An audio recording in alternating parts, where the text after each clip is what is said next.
offensive formations Larry Kuharich has designed for Terrence Jones. This looks pretty basic to start the game. Jones wanted to run. The Eskimos wouldn't let him, and that's Greg Stuman. There is a flag. Tough thing to get to the outside of the Eskimos with Stuman and Hill.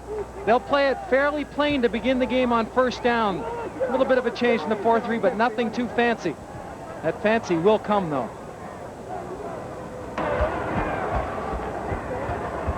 Major foul. Unnecessary roughness. Edmonton number 5. First down. Stanley Blair downfield, establishing maybe some territory early. From the Eskimo 47-yard line. Playing up tight against Larry Willis. Knows he has to try to be physical. Willis simply throwing a block to the backside, and that is not legal. Stanley Blair fortunate he's still in the game after the first play, perhaps. Well, Jones will just simply do it again, and another flag comes down.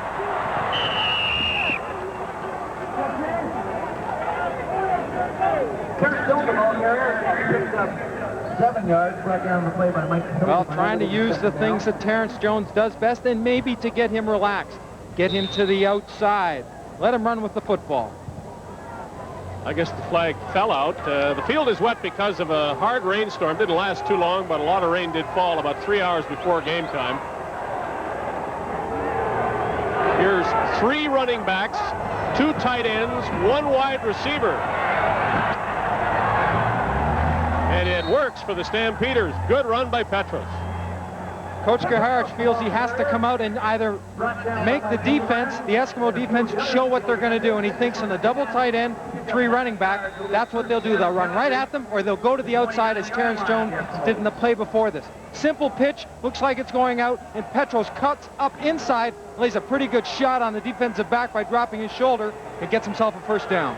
Get a look at this now. Larry Willis, bottom of your screen, the only receiver, everybody else way in tight. 2 ends on the line and 3 backs behind Jones. Lorenzo Graham gets the ball this time, something you don't normally see in this league. I think the one thing the Stampeders are firm in is that they're going to go with this formation along with a couple of others and stay with it. Larry Kuharich said we can't be forced out of it. We're going to have to make it successful and make it work. I don't think it surprises the Eskimos that the Stampeders are trying to run the ball, but they certainly haven't seen this before and had no way to expect it. 4 men along the line and in the backfield, and they're used to seeing. Pass for Willis. Blair had good coverage on him, and Larry Willis just had no chance at getting to that ball.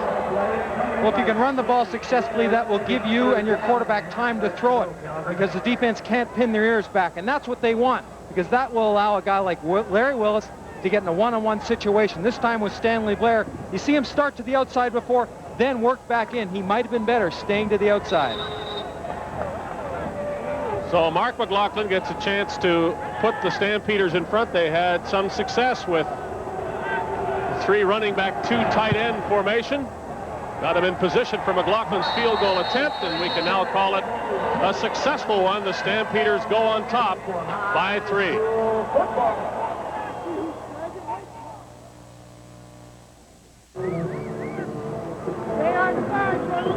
Well, the Eskimos scored the first 21 points on Labor Day, so this is a better start for Calgary. Mark McLaughlin's 36-yard field goal putting the Stampeders in front. And here's McLaughlin's kickoff as the Eskimos will touch the ball for the first time. Keith Wright has it. Wright is taken down at the 33-yard line. Well, one of our first statistics of this night will be of a personal nature for those of us at the Canadian Football Network, because Yvonne Moyer, the wife of our statistician David Moyer, gave birth to a baby boy yesterday, Ryan David Moyer, 7 pounds 4 ounces. We asked statistician Dave to translate that into grams, and he couldn't. Dave, we miss you, but we wouldn't dream of having you here on Ryan's second day. Congratulations to the proud parents, Yvonne and Dave Moyer. Were you here, you'd be chalking up another penalty, at least if it's accepted. Well, Stampeders would like to put the offense of the Eskimos in a hole. Like to do it early, especially after coming out and getting ahead. which is a bit of surprise for them. Procedure. Edmonton number 22. Decline. Second down. 32nd down, Eskimos, 10 yards to go.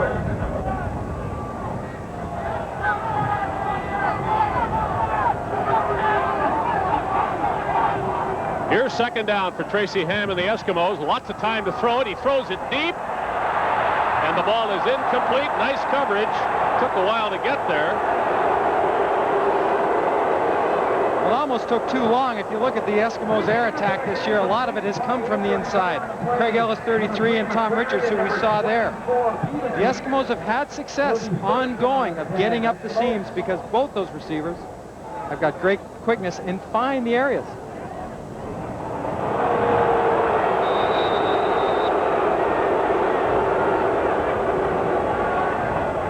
So the Eskimos get nothing, not even a yard the first time they handle the ball. Now something's wrong as far as Edmonton is concerned. They don't want to snap it. Jerry Corrick, is he counting players?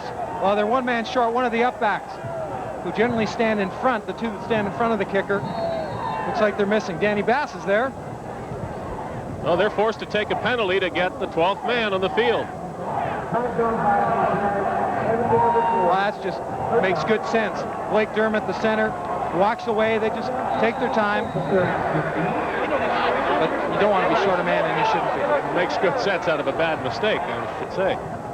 The Corrick moves back. Stampeders figure to get pretty good field position for their second offensive series.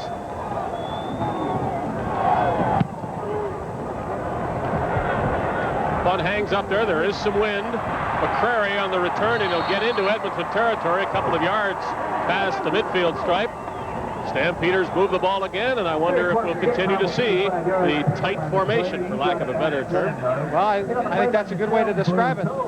Coach Larry Karich also said there are going to be some variations, and it might be an extreme, something to go completely away from a very tight formation, which they saw last week as that spread. Those who count imports and Canadians in this league, and that means a lot of fans, would be interested to know that two starting imports for the Stampeders are on the bench when they go to this formation.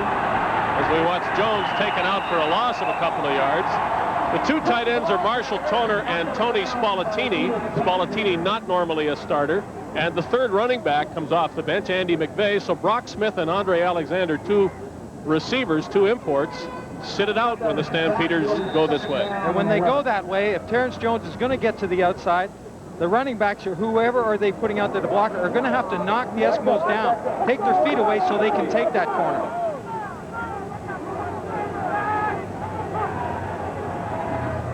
Basically, it's a running formation, but obviously they can throw, and that's the man they would go to. They had a couple of backs downfield as well, but Larry Willis couldn't bring it in. Well, you're right. The extra backs do give them some protection. If there happens to be any funny stuff shown by the Eskimos up front, they should be able to pick it up.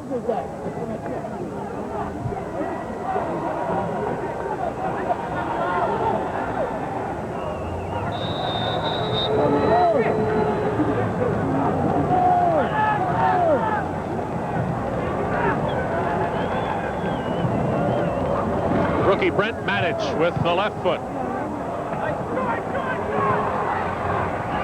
Tony Hunter reverses.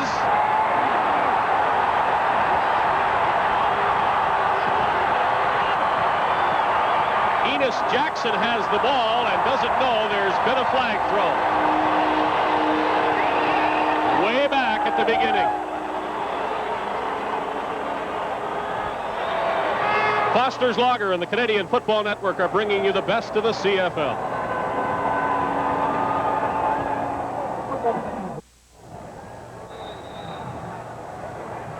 It was a big return on the reverse, but a holding penalty brought it all the way back to the Edmonton 10-yard line. Reggie Taylor gets the ball and a couple of yards at best. Now, the Eskimos are unbeaten here at Commonwealth Stadium, but they have had their sluggish moments at home and, in fact, have been more overpowering on the road. They scraped by the Toronto Argonauts here and beat BC by less than a touchdown back at the beginning. They pulled away to win over Saskatchewan, but that game was close for three quarters, and they beat Ottawa easily. But the best performances by the Eskimos have been in other parks, specifically Calgary's. Tracy Ham makes the first down as only he can. Ham certainly has a knack of being able to release upfield after he sees that there's nothing downfield and no place to try to squeeze the ball in. Everyone's going to move, the offensive lineman. Everyone steps to that side to move the pocket for him. The backs are working hard to keep Mitchell Price to the outside now. He just slips up the field. Second leading rusher for the Eskimos, and this is why. He makes people miss.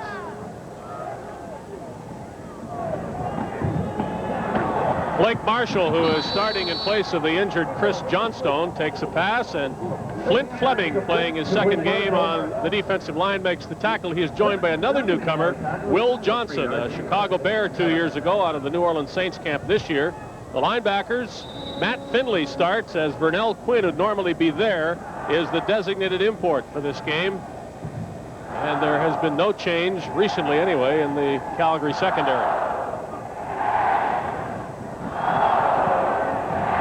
Ham really forced that one into traffic, intending it for Tom Richards. Incomplete. Well, they really did. Behind the play was linebacker Doug Landry, and they had tight coverage coming underneath by McCrary, so that was very close.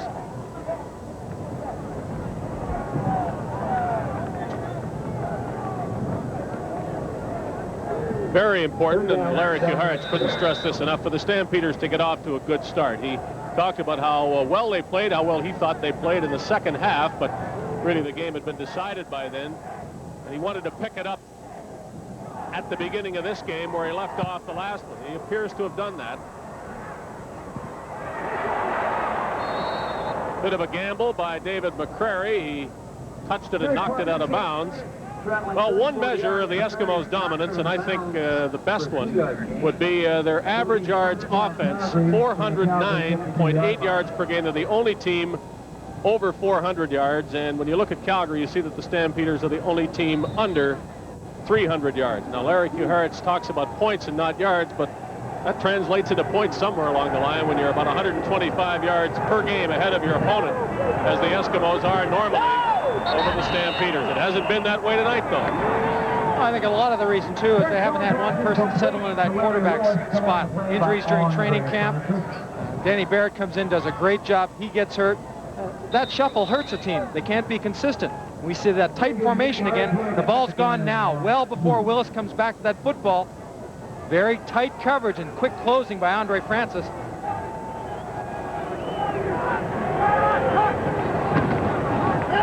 Second down, and they'll lose yards. Petros taken down by Michel Bourgeau, who is starting in place of the injured Brett Williams. Well, Bourgeau was able to hit that gap going to the side. Watch the play. He comes inside the block. Quite simply, the offensive line's moving. They are reaching to block him. He just takes that gap and takes the play away.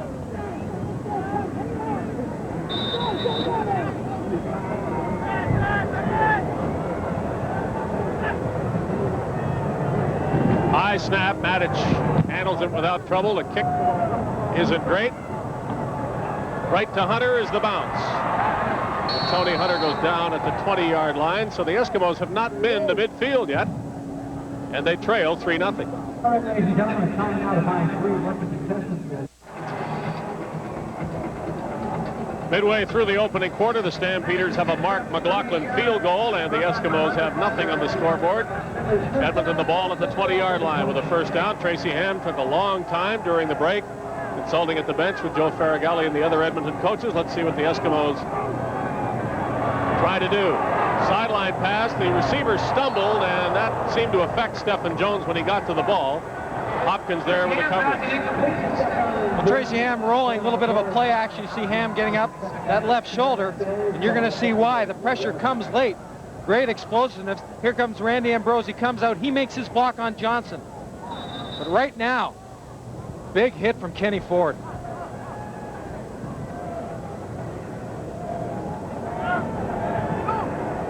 Pretty evident that Ham got up hurting, and he's probably still that way on 2nd and 10. Coming after him again. He ran away from it. Needed a block, didn't get it, and so will be short of the first down.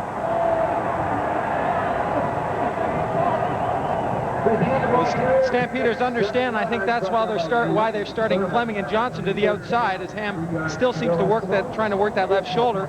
They have to contain Tracy Ham. Of course, that's easier said than done. Well, one way to contain him would be to keep him on the bench. And we'll see whether Tracy Ham needs any treatment on that left shoulder. He continues to favor it as he walks off the field.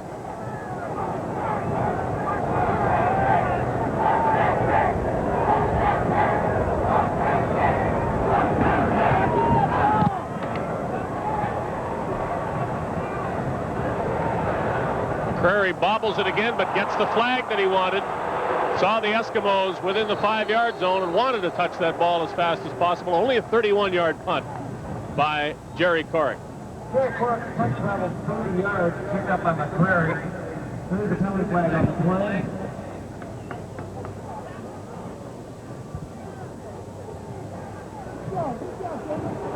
Stay with us at halftime. We'll cover the big story in the CFL from yesterday, the purchase of the British Columbia Lions by Murray Pezem, known affectionately on the West Coast as the Pez. We'll have a story, a report on his purchase of the team, and you'll learn more about the flamboyant new owner of the BC Lions, Murray Pezem. Tracy Ham discussing the situation with Rick Warmer, the man with the hat, just walking away. Obviously, the shoulder's not bad enough to get warm and warming up. Or to have anybody look at Ham, although he keeps reaching for the shoulder. Jones is down and sacked by Stu Hill at the 50-yard line.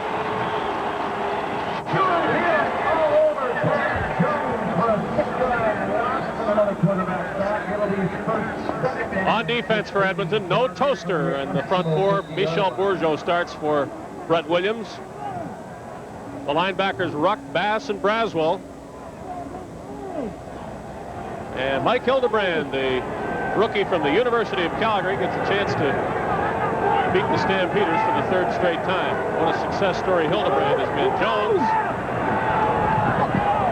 Toner couldn't get it.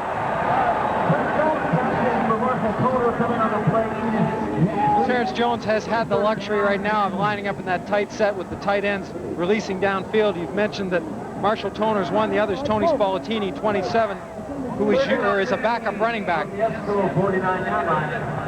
Best way to keep that defense of the Eskimos on their heels is to move the football and stay ahead of them, or at least even. Well, the tight formation is designed to run more than throw, and Terrence Jones is supposed to be able to run, but the Eskimos are a tough team to get outside on because of Hill and Steuben at the end of that line. Hunter is covered well. Eskimos want a flag for a late hit, piling on, but it doesn't come. So again, the Eskimos are pretty well stuck in their territory as they get the ball inside the 20s. I wouldn't be surprised to see Tracy Ham in that offense start to move around even more. Maybe threaten the outside instead of half rolling and setting up the pocket just outside the tackles. Maybe go on that full sprint, because he can throw the ball as well as anybody out of that run.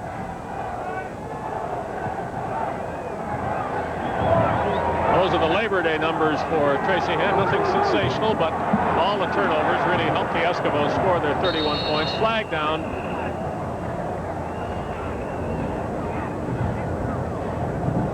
The penalty flags have come too frequently for Edmonton's liking in this game, but this one will benefit the Eskimos. Offside Stampeders. Well, Larry Kaharich, like a lot of other coaches in the league, has been bitten Offside. Calgary number 90. First down repeated. and had problems with injuries in key situations. Joe Farragelli keeps thanking his lucky stars that he has not had his problems and hopes not to. 1st and 5. This aids the Eskimos, of course. A lot of things you can do. 1st and 5, and Ham is going to try to throw it deep, and it is picked off. Richards, the intended receiver, and McCrary's got the ball. Is there another flag? Yes.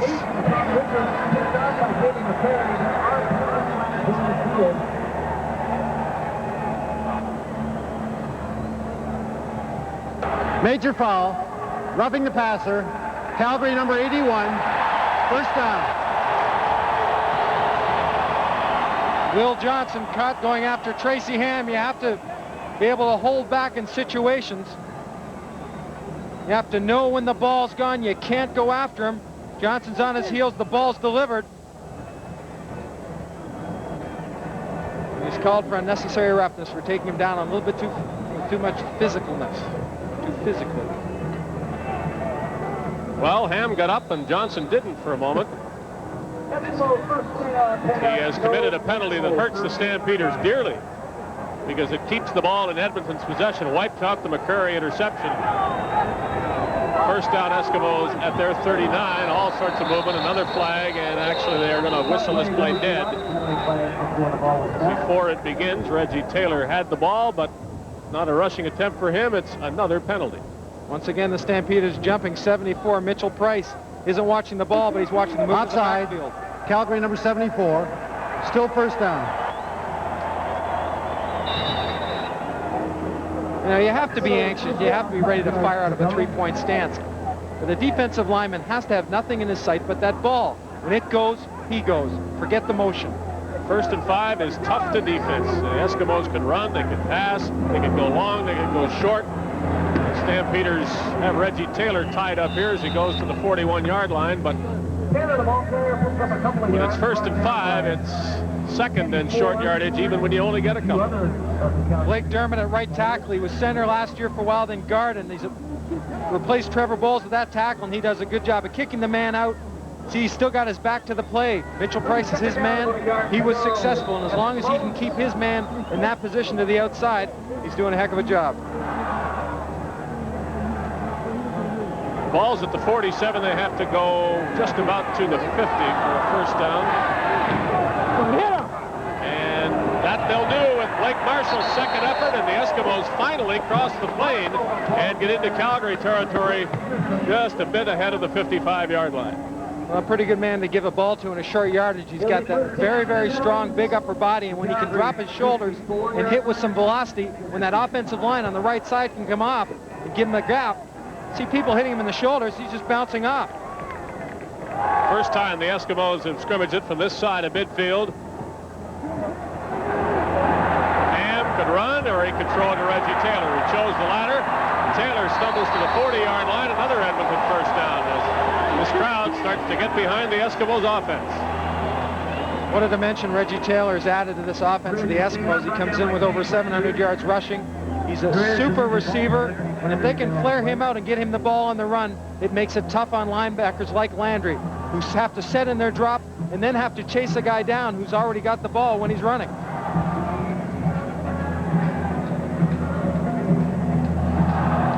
Reggie Taylor's giving Gil Fennerty a run, literally, for his money. Both of them over 700 yards. Taylor within striking distance of Fennerty.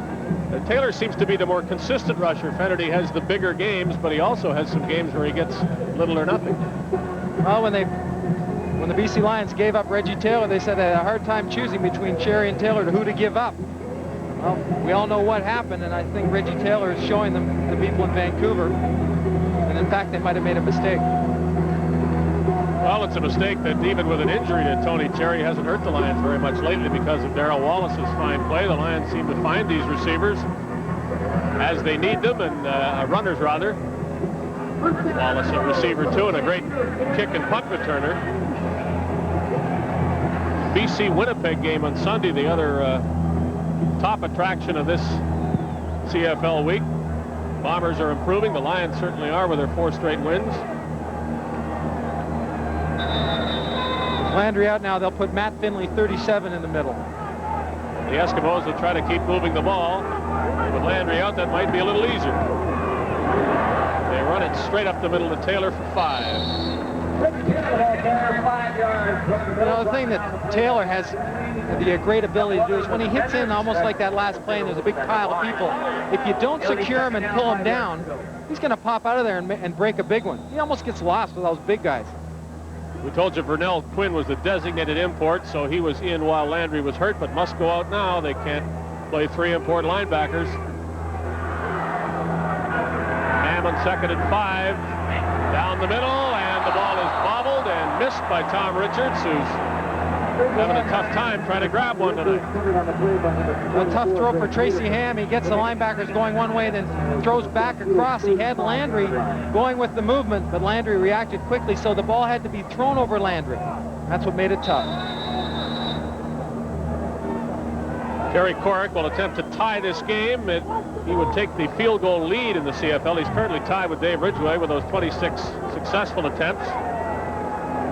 Corrick leads the league in scoring with 118 points, and he's on a record pace.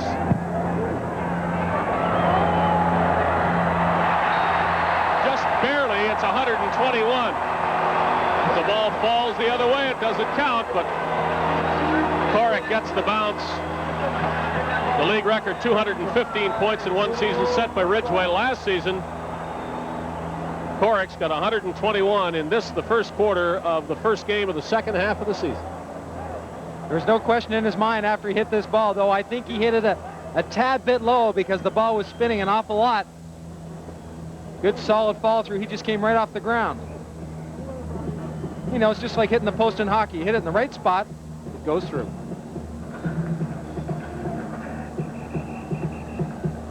Well, it's been that kind of first quarter. All sorts of defense and a kick for either side, the 3-3 tie. Interesting talking to Larry Kaharich about coming into Commonwealth Stadium. Said there's not as much pressure because we're not in front of our home crowd, but playing on the grass, he doesn't like it. Said it's a bit of a disadvantage, and it is. I know, having played here, that we like to get teams to come in here and play on the grass because it's a great equalizer. It slows you down, or it slows them down. The familiarity, of course, helps the Eskimos. And their record shows that they'd better not take out this field and put in artificial turf. There are other reasons to hope for that, but the Eskimos would be crazy to change because they have such great success here, and the fact that they're a good team contributes to that a little bit too. Hopkins from his 30 saw the hole, went right to it, and that's the way to return kickoffs. He could get 10 easy yards, and he got that to the 45. Yeah. It wasn't even that much he made it by. Stampeders at the Stampeder 46-yard line. Well, I wonder how long we'll see Terrence Jones and the Stampeders stay in that tight formation, as you dubbed it a little bit earlier. Willis is flanked, and everybody else is at home.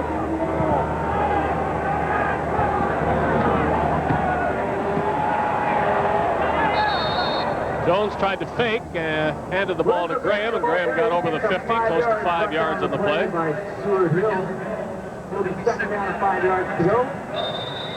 Lorenzo Graham coming into this game wanting to make people forget about last week when he had a hard time holding onto the football. A couple of them were pretty good hits that jarred the ball loose, and he said he was going to wear new gloves for tonight's game.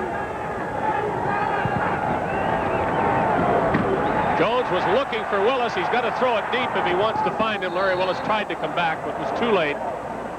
John Mandarich was the closest one to Jones.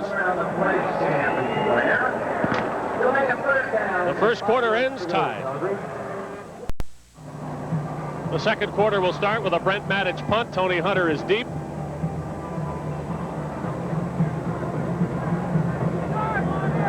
Stampeders like the fact that they're even after 15 minutes of play, and I guess they really have to like the fact they haven't turned the ball over, and that may have a whole lot to do with the fact that this game has started much better than the Labor Day game did. Hunter has to retreat over the shoulder with the catch of the ball, and the Stampeders are after him. He keeps moving backwards, but not down yet. Great pursuit by the Stampeders after Tony Hunter. Well, they've got to make sure to secure him because he can pop out. You know, Dan Wickham snaps on punts and field goals. And he got a reputation last year of being awfully good on coverage after he snapped the ball. But I'd say that's a pin and a 3 count if you get him on his back. That's okay, but you just can't, Brian Warren just can't grab the shoulder pads and throw him down. That's got to be frustrating. Again, the Eskimos start from fairly deep in their own zone. They pitch it to Taylor, and Reggie spins to the 23-yard line.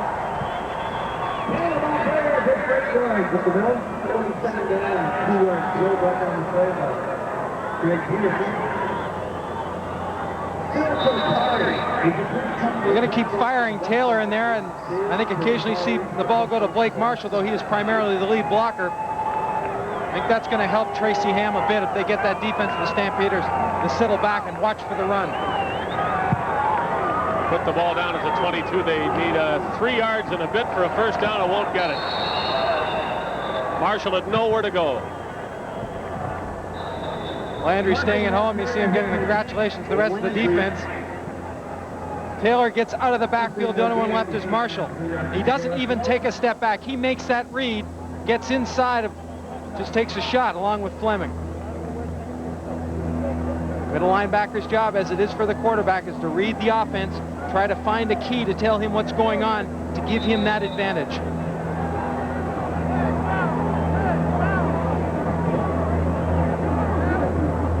Korek is punting again to McCrary, who's been very quick to come up under these punts and try to get the Eskimos to commit a no yards infraction. He has an easier time fielding this one.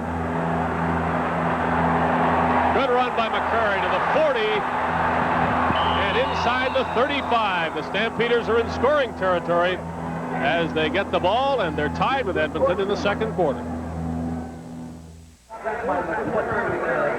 Stampeders making some adjustments. You see George Hopkins right there changing Howard Field's cleats. They've gone to a half-inch, or from a half-inch to a 3/4-inch cleats. Another advantage for the Eskimos. They've played on this surface in this condition. They came into the game with a little longer cleat. If it's a game of field position, the Stampeders should be leading it. This is the third time they have started an offensive drive from Edmonton's side of midfield. McCrary's punt return they have to thank for it this time. Jones throws it into the end zone. Two receivers are there, but one of them fell down, and that enabled an interception in the deepest corner of the end zone. The Eskimos have the first turnover of the game go for them. Stanley Blair and Andre Francis are back there, and Francis has the ball. Willis to the wide side, a little bit of motion to get away from the bump. Downfield to the outside of Francis. Now Terrence Jones by this time has got away from the rush, bought some extra time. It's a little bumping downfield. Willis tries to make the adjustment, turning backwards. Francis has got that yard cushion. He's there for the catch.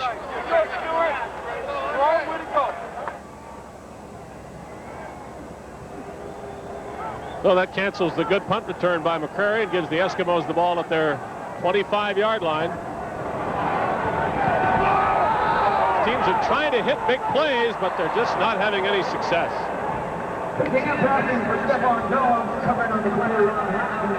A lot of people say that Andre Francis, who we're looking at right there, and Stanley Blair, the other corner for the Eskimos, might be the two best in the CFL to man-to-man coverage. I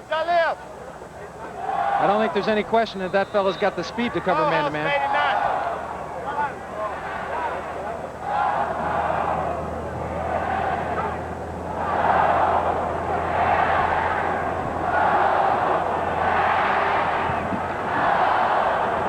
Ham works the middle and finally finds Richards, who finds 5 more yards by fighting for them.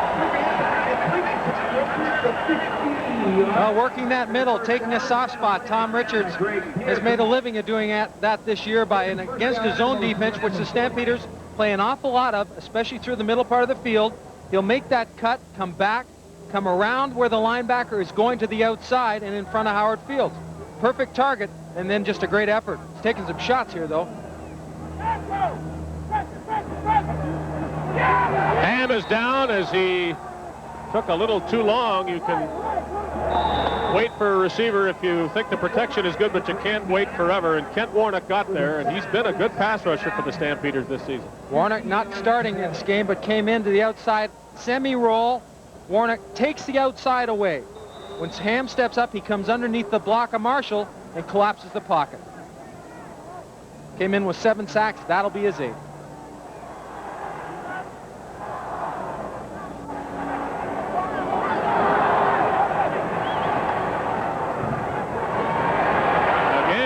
Waits a little too long, but he's still on his feet, and that makes him dangerous. Finally runs out of room as the Stampeders do a great job covering downfield, first of all, and then making sure Tracy Ham can't go anywhere. Well, when he starts to come out of that pocket and threaten the line of scrimmage, the defensive players really, especially the linebackers, just have to bite their lip not to come off their coverage and try to come up and make a hit. And you want to talk about an ability to get away. He's lifting the ball, he's sidestepping. Must be a heck of a dancer. Landry takes a shot at him. A wise move, not trying to throw it downfield, and strange enough, the ball's in his left hand as he gets pushed out of bounds. Doug Landry doesn't miss too often, as his tackle total would suggest. He is second in the league coming into this game. 65 tackles, only 4 behind Saskatchewan's middle linebacker Dave Albright.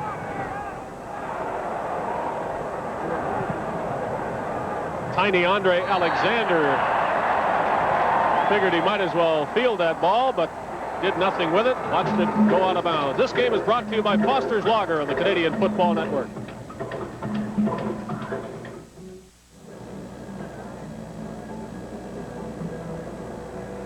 Under that sort of Alberta sky, Calgary and Edmonton 3-3 in the third meeting of the season. They could play again in the playoffs, but the schedule doesn't call for it. Stampeders, of course, will love a shot at the Eskimos come playoff time. Graham just ran as far as he could to the sidelines, and the Eskimos are trying to get the fans hooting and hollering for the defense, which is often done here, the way this defense plays. Graham getting a first-hand look at how quickly not only can the Eskimos get upfield and give the offensive line and blocking problems, but go to the sidelines. Make a runner, take the hole, and then go to the outside and keep popping to the outside, which they did to Graham there. Still in the tight set, one receiver, two tight ends, three running backs. Jones, Braswell chasing him. Braswell got him.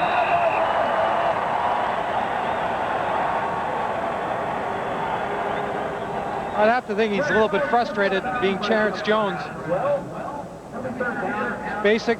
Petro steps to the left to help out. Graham checks. No one's coming. Forced to the outside. Gets around Stuman. Now he's trying to direct traffic downfield. Willis is well covered by Stanley Blair. He's not going anywhere to help him out. It's just a matter of time until Braswell caught up to him. Well, it might be just a matter of time before the Eskimos take the lead if this kind of defensive struggle continues. They can play it this way. The Stampeders, though, need some points, and the Eskimos seem more capable of getting them if you look at the first 9 games of the season. Hunter watched that punt by Matic go out of bounds at about the 38-yard line of Edmonton. All the defensive players, including Jeff Braswell, are enjoying playing for Don Southern and Don Matthews, not defense. They say they're having some fun. And a fellow who couldn't play tonight, Brett Williams, because of a sore knee, said and confirmed that he'll just miss one game. Now, in any other defense, an injury to a guy who's having the kind of season he's having would be considered detrimental, to say the least. But though the Eskimos undoubtedly miss him, I don't think they're going to talk about his absence being the reason if they don't win this game. Kent Warnock again getting to Tracy Ham and the Eskimo offense, which sputters. Coach Garrett has nothing but good things to say about Kent Warnock. Immediately, Tracy Ham has nothing to do except try to get out of the way of an initial rusher. He literally goes into the hands of Warnock. Impressed by Warnock's work ethic and going in after practice and watching after film. 3-yard loss. Tracy Ham looks for a receiver. As an afterthought, he tried to hit Taylor, but that was just to avoid another sack, I think. I'm thinking about what Leo Blanchard, who's the offensive tackle for the Stampeders, said to me before the game, and they were out just walking around. He says, the longer we can keep it close, the better it is for us, because we're a second-half football team. We score most of our points there. There's the pressure. Versatile on Warnock. Good body position allows Ham to step up inside. But still, not nearly enough time, or not as much time as Ham would like.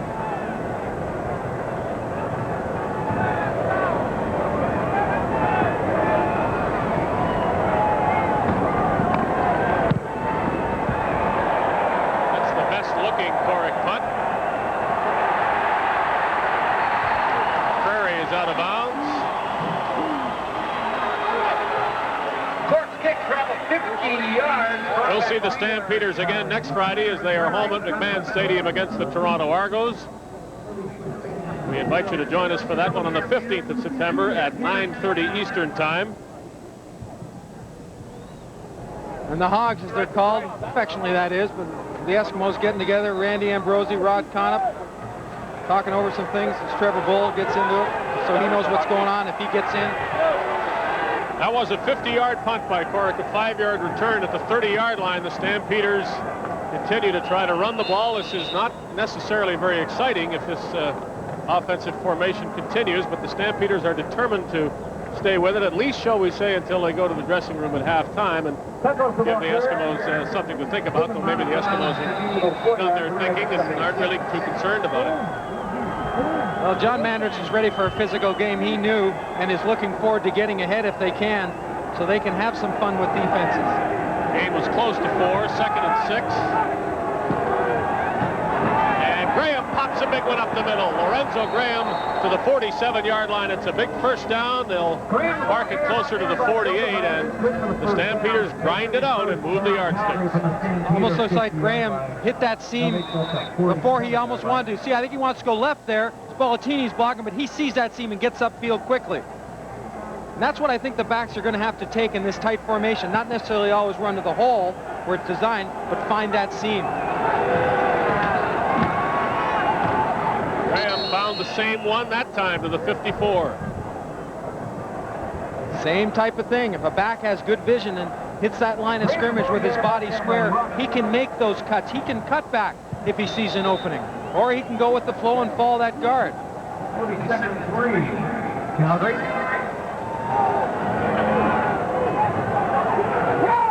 Graham gained 6 in his 2nd down 4 from the 54 of the Stampeders. Jones faked it, tried to get outside. The Eskimos didn't buy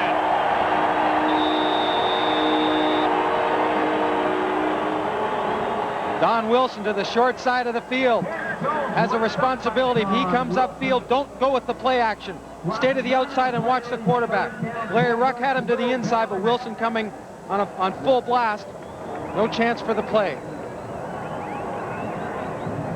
Well, the Stampeders have had moderate success with this formation, but the big thing it's supposed to give them, running ability for Terrence Jones, hasn't been there. Hunter thought about coming up, took it on one bounce. Away he goes. McVay is chasing him.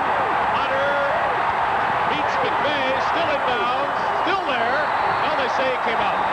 Just with the edge of his foot out at the 24-yard line, Calgary territory.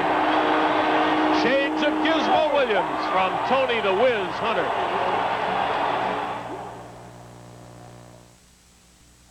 That's where the Eskimos want to go, beyond the Calgary goal line. They're out just inside the 25-yard line on first down. Over the middle to Richards. He's running to the side. Good hit on him by McCrary. Limits the gain as Richards is taken down right at the 20. Asked Joe Farragilli before the game if he's instructed or told Tracy Ham to look for that quarterback draw when they get into what is called the plus territory inside the 25-yard line. Solid tackle by McCrary. Well, he's had a big game, but it hasn't all counted. He intercepted a pass, but a penalty wiped it out, and then his good punt return put the Stampeders in a position to score. However, Terrence Jones' interception, picked off by Andre Francis, made them forget about that. Ham has been down of his own volition, allowed to get up and run for 5 yards. That's close to a first down. Tony Hunter back in the football after having a bit of a break for a few years. Set this whole situation up in the situation that Tracy Ham and the Eskimo offense want to take advantage of. And not just with a field goal either.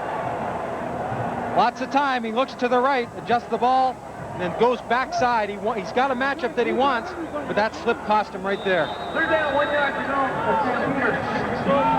They're going to gamble on third down, and maybe gamble's the right word because they have more than a yard to go.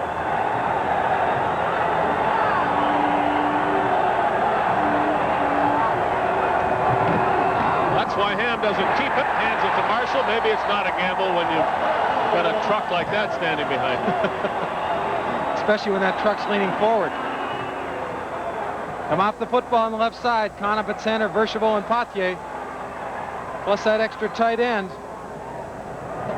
Chances look pretty good for you that you're going to make it.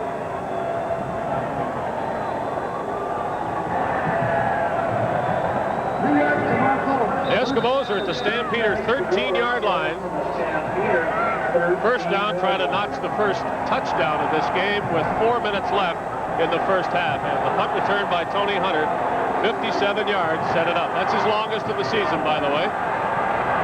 Ham fakes one, throws it into the corner, and throws it away, basically. Thurman was covering on Stephen Jones. Fields was over there too, and Ham knows that the Eskimos want at least 3 points out of this drive. No chance of an interception when he throws it like that. It's interesting as receivers come back to the huddle, or even before it gets to the huddle, because generally it's just the quarterback talking there.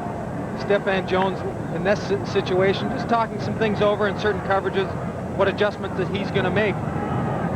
That little bit of communication can be very important. Eskimos have not thrown to their leading receiver and the second leading receiver in the league, Craig Ellis, yet. Flag will go down, and they threw it to him that time.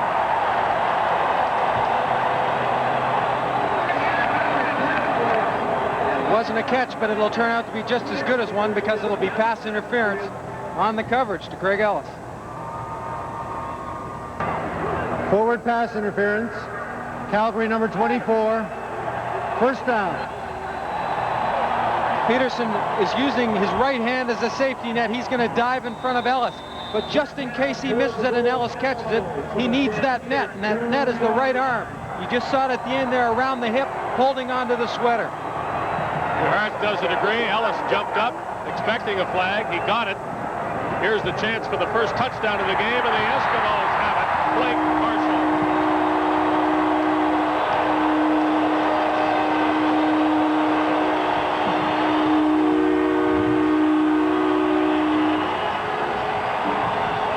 Eskimos hitting there in a bit of a slant. Watch Marshall steps. Guard pulls out, Verschable pulls around, takes that corner away. Instead of hitting straight up in there like he has in the past, he gets the ball, slides just a little bit to his left, and falls Verschable. Nice job of blocking, and as you said earlier, it's tough to stop a truck.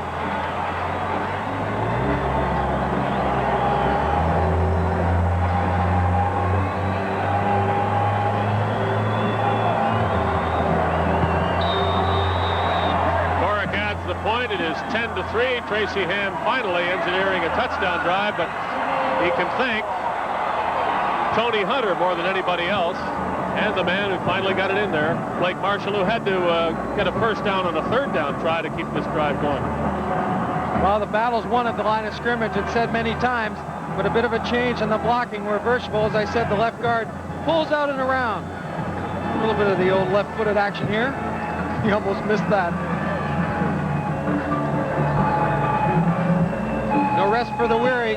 Marshall's captain of the special teams. He'll take his place on kickoff cover. It's very frustrating for teams playing this Edmonton squad. Here are the Stampeders. They have held Edmonton to 10 points. 3 minutes from the end of the first half, and that's probably more than you expect to do, but Calgary's only got 3 of its own, and that becomes the problem. Scoring points against this Eskimo defense. Hopkins looking for a big return. Big enough.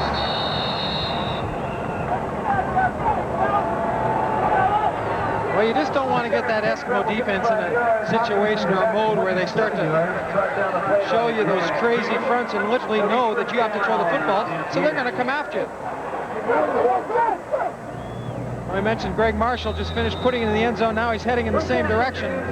Not maybe quite as quickly if that's all he's been doing is special teams. Good enough to take Darcy Kopp on with the right shoulder, though. Stampeders from the 48. Again, it's Graham taking Terrence Jones' handoff. 2:49 to go, first half. Marshall has put the Eskimos on top. This is a Foster's Lager telecast on the Canadian Football Network.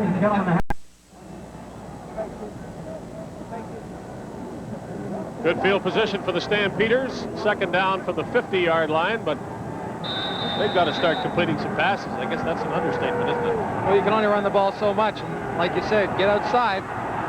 Not even trying to throw or look for a receiver is Jones, and he doesn't have enough room to make the first down on his own. So it's third down again, and on comes Brent Maddich. Obviously, some adjustment has to be done at halftime for the Stampeders.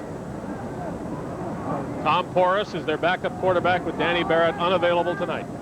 Maybe the next step for Terrence Jones is in that sprint formation, get it to the outside, but then pull up and give him that pocket where he can maybe look downfield at one of the tight ends or Larry Willis. The last time Hunter had the ball, he ran 57 yards with it to set up the game's first and only touchdown.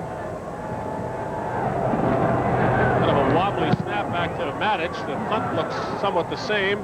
Hunter on 2 bounces this time. In the air, is taken down.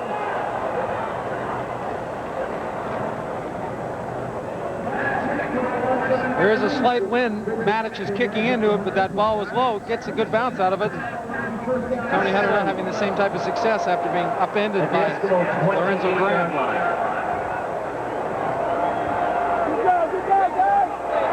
Tom Porras, who won a game for the Stampeders in Hamilton against his ex-team. Obviously with experience, he could be called on in this game. Tracy Ham has completed only 4 passes, so the Eskimos aren't doing a great job in that department either. Ham is outside and will stay there down about the 36. And that is 3 yards from a first down. Even as he approaches the line of scrimmage, I think you can see the maturity in Tracy Ham, where he's got that ball up and ready to throw it if someone does make a mistake and slip up downfield.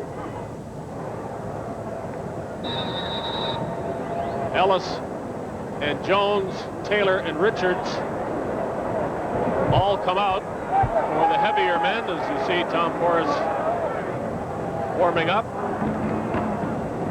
Marshall is the ball carrier and has room that he doesn't normally expect. Marshall down at the 46 with a first down. Well, you know, in a short yardage situation, you expect to get hit, but sometimes when you hit that gap, everyone gets a helmet on someone on the offense, and right here, there's no one there because once you pass that line of scrimmage, everyone's usually up very tight for that impact. That hole can pop open, and then all of a sudden, all you have to do is keep your feet. Under 2 minutes to go in the first half. Eskimos up by 7, approaching midfield on this drive. Jones didn't catch it.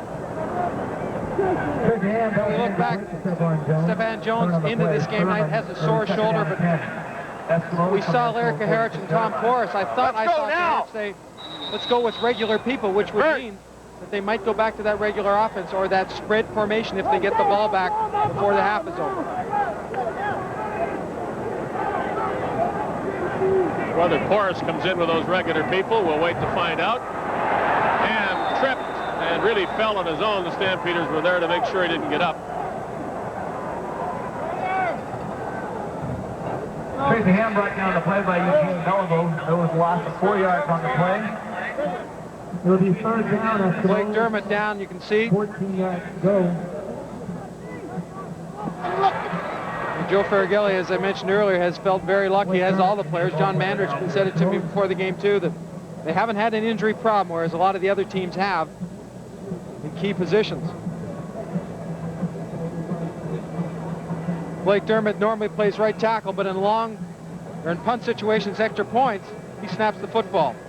Verschoval has really been the student this year, has been the backup, and from what I understand, does a fine job. He gets the ball back in a straight line and very quickly. Well, he'll have to do it this time with Blake Dermott down and receiving treatment. Tracy Ham still trying to figure out why he can't throw passes for completions. He seems to be getting enough time under normal circumstances, and that only tells you that the Stampeders are covering well. Well, I think downfield they're dropping some of their linebackers. They have brought extra pressure with Landry and Ford on occasion, but the credit has to go with those 5 defensive backs, be it a zone or whatever coverage they're doing. They're taking it away for the Eskimos and giving them, their defensive line, that much more time to get to Ham, or at least to force him out. Dermott out, Verschoval in to snap the ball to Jerry Corrick with 1:40 remaining.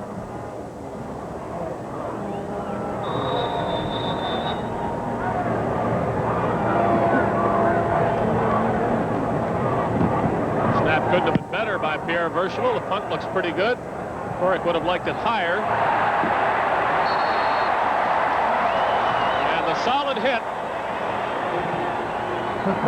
Michael Souls. 33-yard kick by Cork. It'll be first down, Calgary. Morris remains on the sideline. Danny Barrett there in the sweatsuit, who has started most of the season with a bad knee. But there's receiver Brock Smith. So when you talk about regular people, and Andre Alexander too, so the 2 important receivers who have sat out much of the first half are back in there now.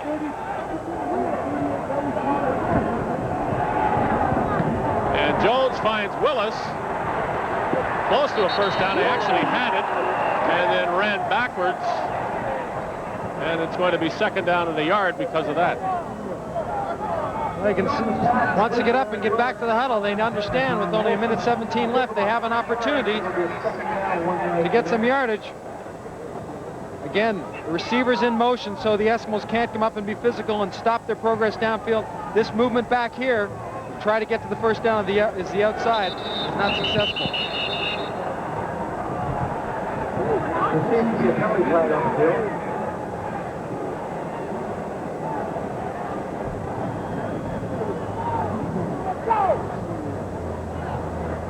Simply took the snap a little bit early before the play was blown in, so they'll do it again. It is second and short, and he did show pass the first time, which helps the Eskimos, I think. Oh, they complete that pass.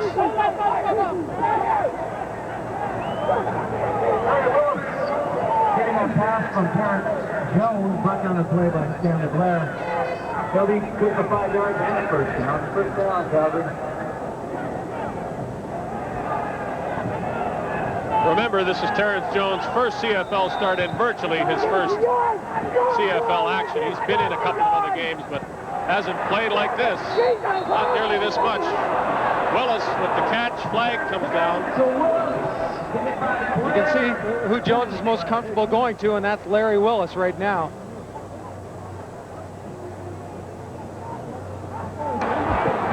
Major foul, unnecessary roughness, Edmonton number 5.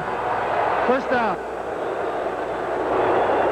Second time that has been called against Stanley Blair in this game. He's working on Larry Willis, and I guess working on him in more ways than one. Wants to get him back. You see Blair still has that right hand in either a cast or a large band because it was broken earlier in the year. I'm getting the call.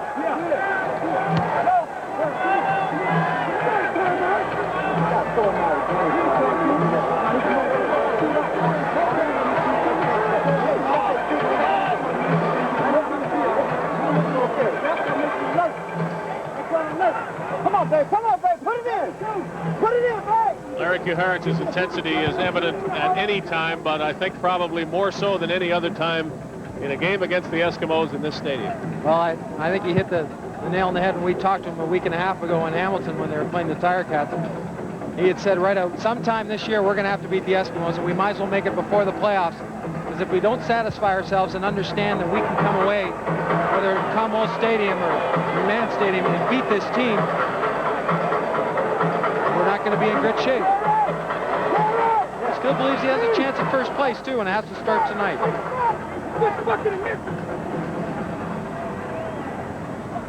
Well, for quite a while in this first half, Larry Willis has been the only receiver in the game.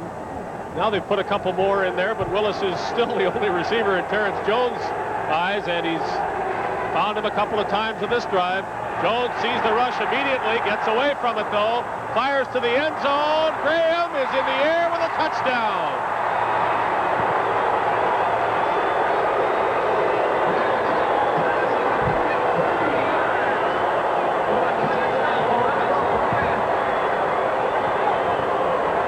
Terrence Jones has that ability, as we've seen Tracy Ham and guys like Matt Dunnigan do, to keep a play alive. Larry Ruck, pressure's coming inside. Ruck just gets caught a little bit and trips up. You can see Jones again, loops the ball over, just over Mike Hildebrand. Great adjustment by Graham to turn around, get his body and his arms open to make the catch. And a big catch it is. They call them running backs, but very often they become receiving backs, and Graham physically better than Hildebrand on that play. He was bigger and taller and managed to get up where the ball was. Hildebrand couldn't match him. The game is tied with just under a minute to go in the first half. Well, keeping it alive is a big thing. This was going to be a straight drop, but Terrence Jones recognizes very quickly he didn't have much of a chance with Larry Ruck coming down, and I thought he was going to run it because he had the sidelines. Obviously, his choice was better than mine. Somebody other than Larry Willis catches a pass for the Stampeders, which has to help. Now, looking back on the first half and all of the plays they ran with 3 running backs, 2 tight ends, and only 1 receiver, the minute they go back to what we'll call normal, to score a touchdown. Do you make anything of that? No.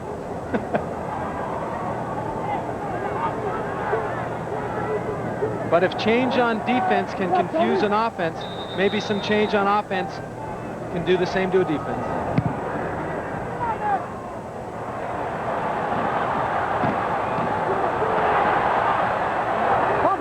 Walling has the ball and 5 Stampeders on his back. As he goes out of bounds, the intensity of the game begins to show. Dan Bass on what the Eskimos knew about Terrence Jones.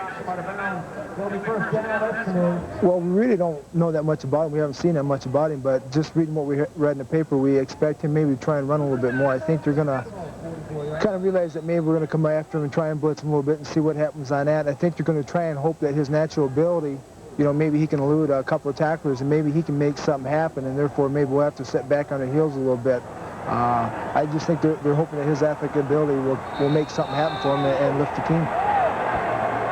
Well, one time it has worked that way, and that was the touchdown pass to Graham. Jones really hasn't been able to run for any yards. It hasn't been able to elude tacklers, but he did on the touchdown pass to Graham. Tracy Ham, of course, very good at that, too.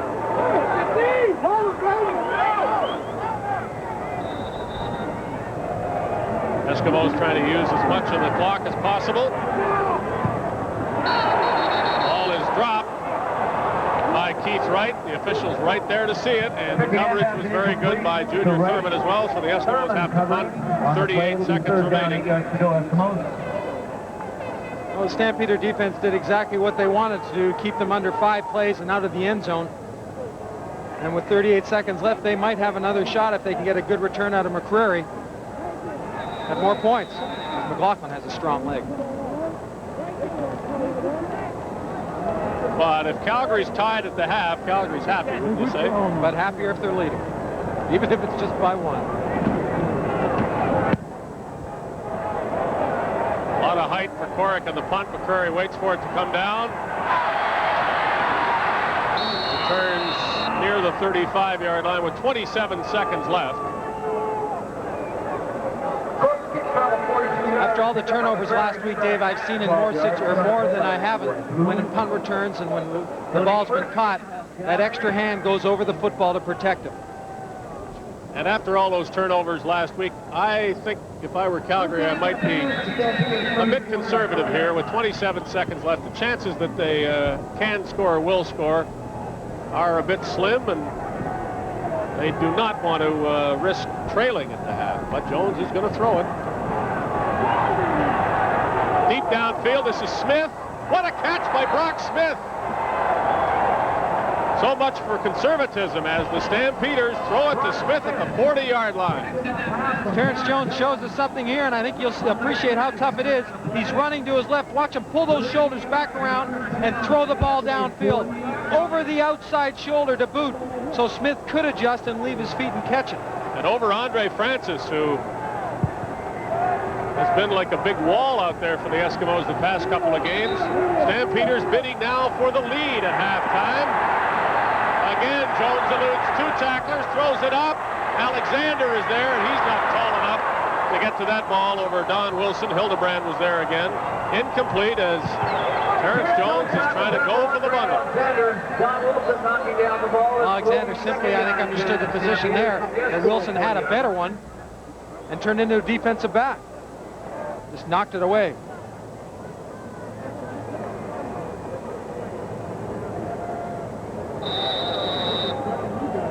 "11 seconds left. Time for at least 2 plays. And if they don't make 10 yards on this one, the second play will be a field goal try.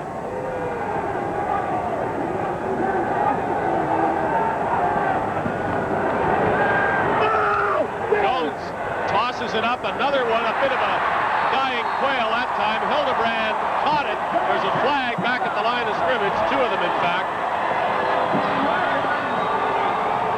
Hildebrand fired it into the crowd, but wait a minute. Let's see the flag. The Eskimo offense does go on the field.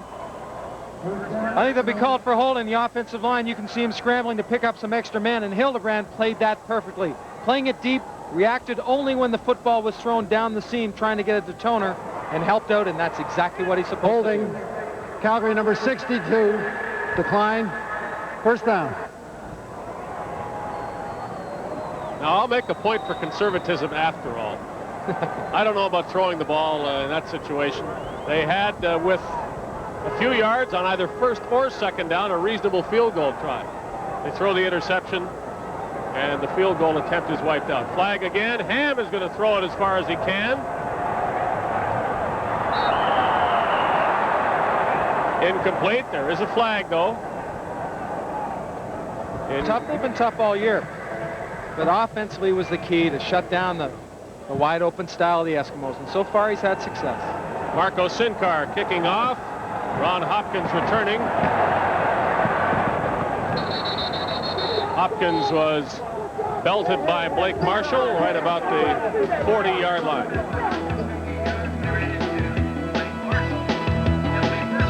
Tonight's CFN game from Edmonton is brought to you by Foster's Lager, proud to bring you the best of the CFL.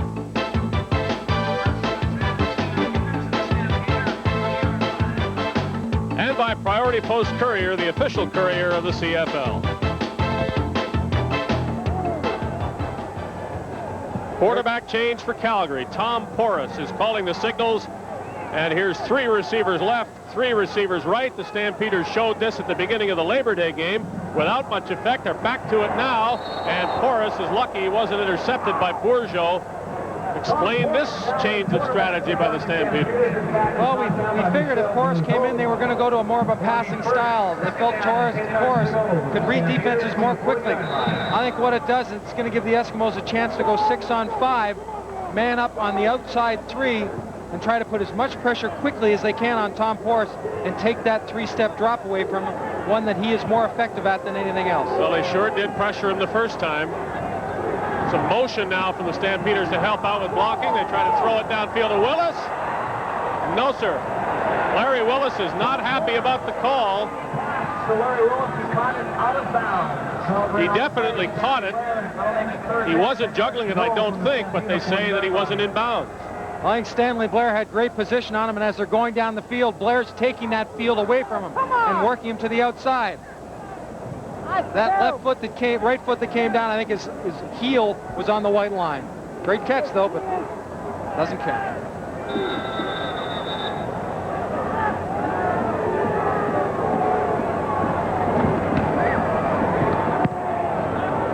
Nice punt by Matic, forces Hunter to run after it, and it is past him when he gets to it at the 20.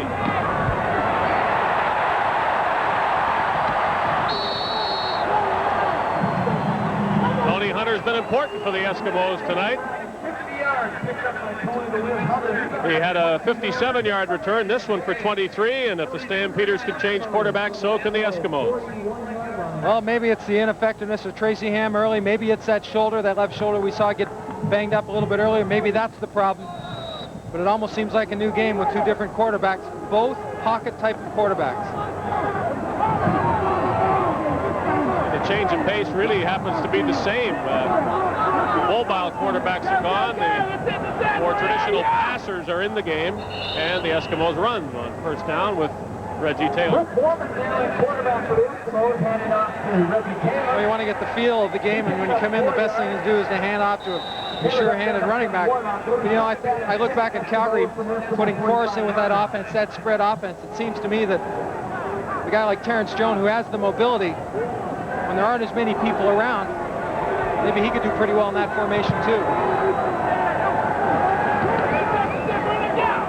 Warman swings it. Taylor, who does not get the first down. Rick Warman made a big impact in the first meeting of the season between these teams, the 54-4 game, which for a while Tracy Ham was in, was a close game. But Warman came in and just destroyed the Stampeders in the second quarter. Here he tries to do it in the third quarter. A quarter, by the way, that has been very good to the Stampeders. They've outscored their opponents by a pile of points in the third quarter and have been outscored in the first, second, and fourth quarters, whatever that means. McCreary's had a great game to this point, both in special teams and coverage, and you'll see him come up here on Reggie Taylor and make the first contact. Number 3 is going to come up and bang, hit him right in the shoulders and wrap the leg around and wait for your buddies to come in and help out. And that shot right there, as you see Pat Clayton leaning over and talking to the athletic therapist for the Stampeders. way they're holding the helmet, it almost seems like a shot to the neck.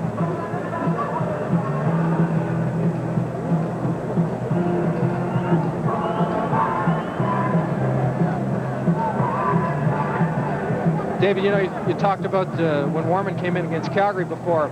He had a great couple quarters, and then Tracy Ham came back into the game and had his way with the Calgary defense. So could you have done that, though, by that point in the game. It was... You've seen me throw, have you? David McCrary, who's been a standout in defense for the Stampeders tonight, is nicely on his feet and will probably be back in the game. He has been returning punts, so in his absence, it'll be Howard Fields back for Calgary. Corrick to punt for Edmonton.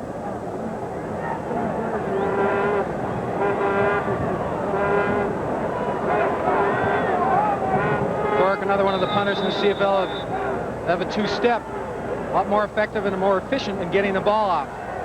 See what Corrick looks at right here.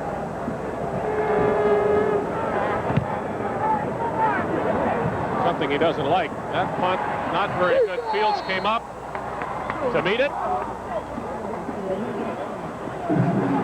10-10 in the third quarter. Foster's Lager and the Canadian Football Network are bringing you the best of the CFL. Good news for the Calgary defense. David McCrary will be back. They'd like to let him wait a while they...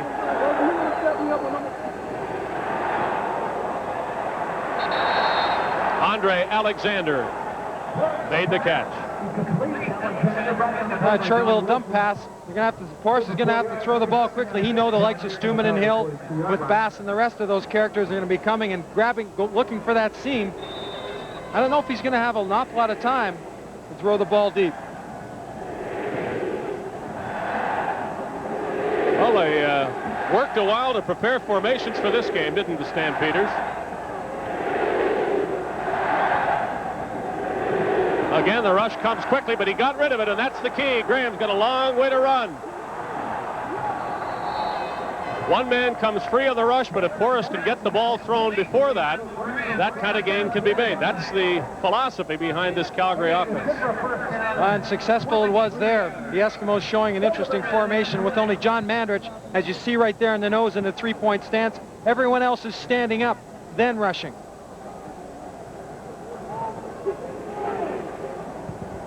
They began this game early in the first quarter with one wide receiver, and they have now gone to 6. Forrest got the ball away. This one is intercepted, it would appear, by Enos Jackson as the chess game continues between the Calgary offense and the Edmonton defense. A graduate of Memphis State was simply in the right position. He was a little bit ahead of the receiver, anticipating. You see the rush, everyone hitting that gap. Braswell's coming. The ball's thrown ahead of the receiver. Jackson is in perfect position behind in coverage and able to react to the ball when it was overthrown.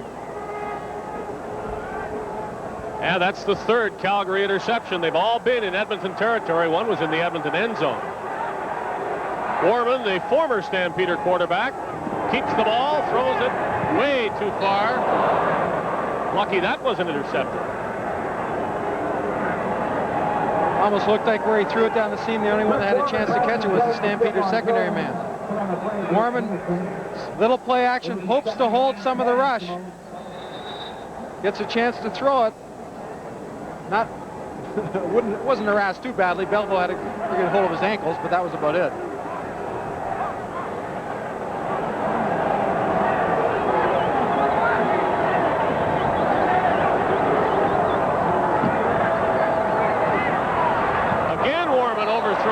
Over the middle, and again the Stampeders aren't quite in position to take advantage of it. So no immediate success this time for Rick Warman. Well, it's one thing to turn the ball over, as the Stampeders have, not quite as badly so far as they did last week. It's the other is to limit the other team's ability to turn things over. You know, you look at statistics and plus minus. The Eskimos are plus 23, Calgary's minus 6. So this is one team you don't want to give the ball to.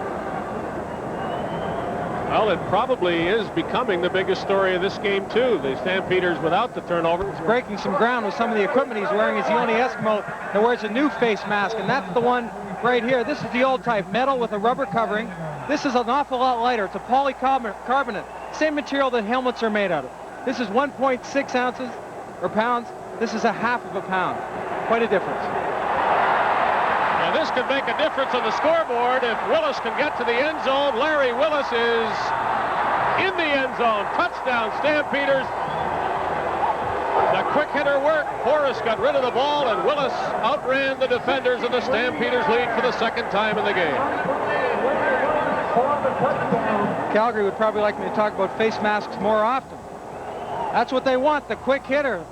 Make that opportunity, create an opportunity. Forrest stands in the face of a rush and throws to the inside. You know, if Willis is moving down the line, and we talked about this earlier, in a man coverage, he can get to the inside and place himself between him and the quarterback. That's what he wants.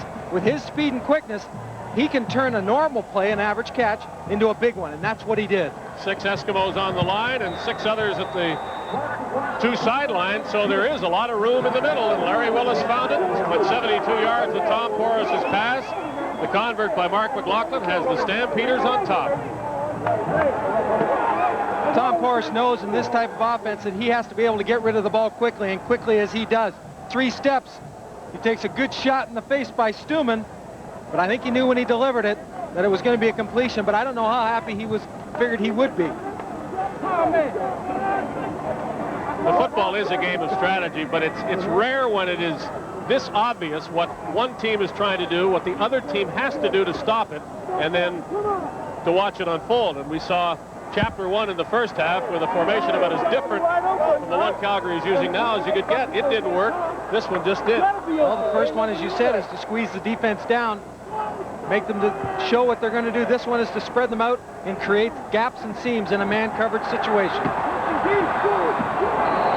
Wright ducked under a hit. I don't think he ducked quite far enough as Doug Landry celebrates with the sweater hanging out. Now, those who are fashion conscious and fans of the CFL should know that Tank Landry pays for this. The CFL has what we'll call a dress code, and there are violations in the form of fines, but either Tank Landry won't or can't do anything about it. Well, when you play like this on defense and special teams, the last thing you're going to worry about is whether your shirt is tucked in. And that's just great hustle. He stays now on the field for defense.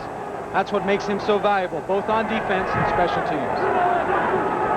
Foreman still the Edmonton quarterback. Taylor isn't going anywhere. And the Stampeders are clearly fired up, as Landry shows. Landry said what he wanted to do was, as a defense, bend but not break, and they've done that tonight. The first hit is made, and the play is made on the first hit. Taylor steps inside.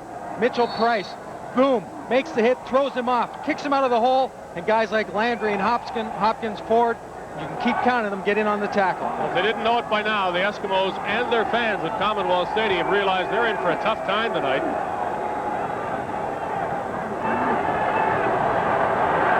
Foreman on the run. He's no Tracy Ham.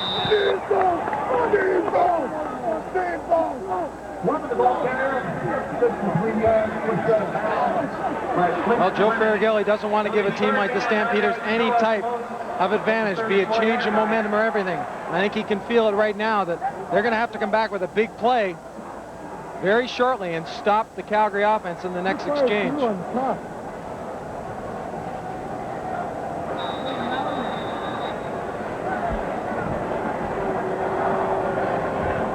Midway through the third quarter, Calgary leads at the ball stays where it wound up. It was indeed a lateral by McCurry, and he did throw it behind him. Then it bounced ahead because the lateral wasn't completed.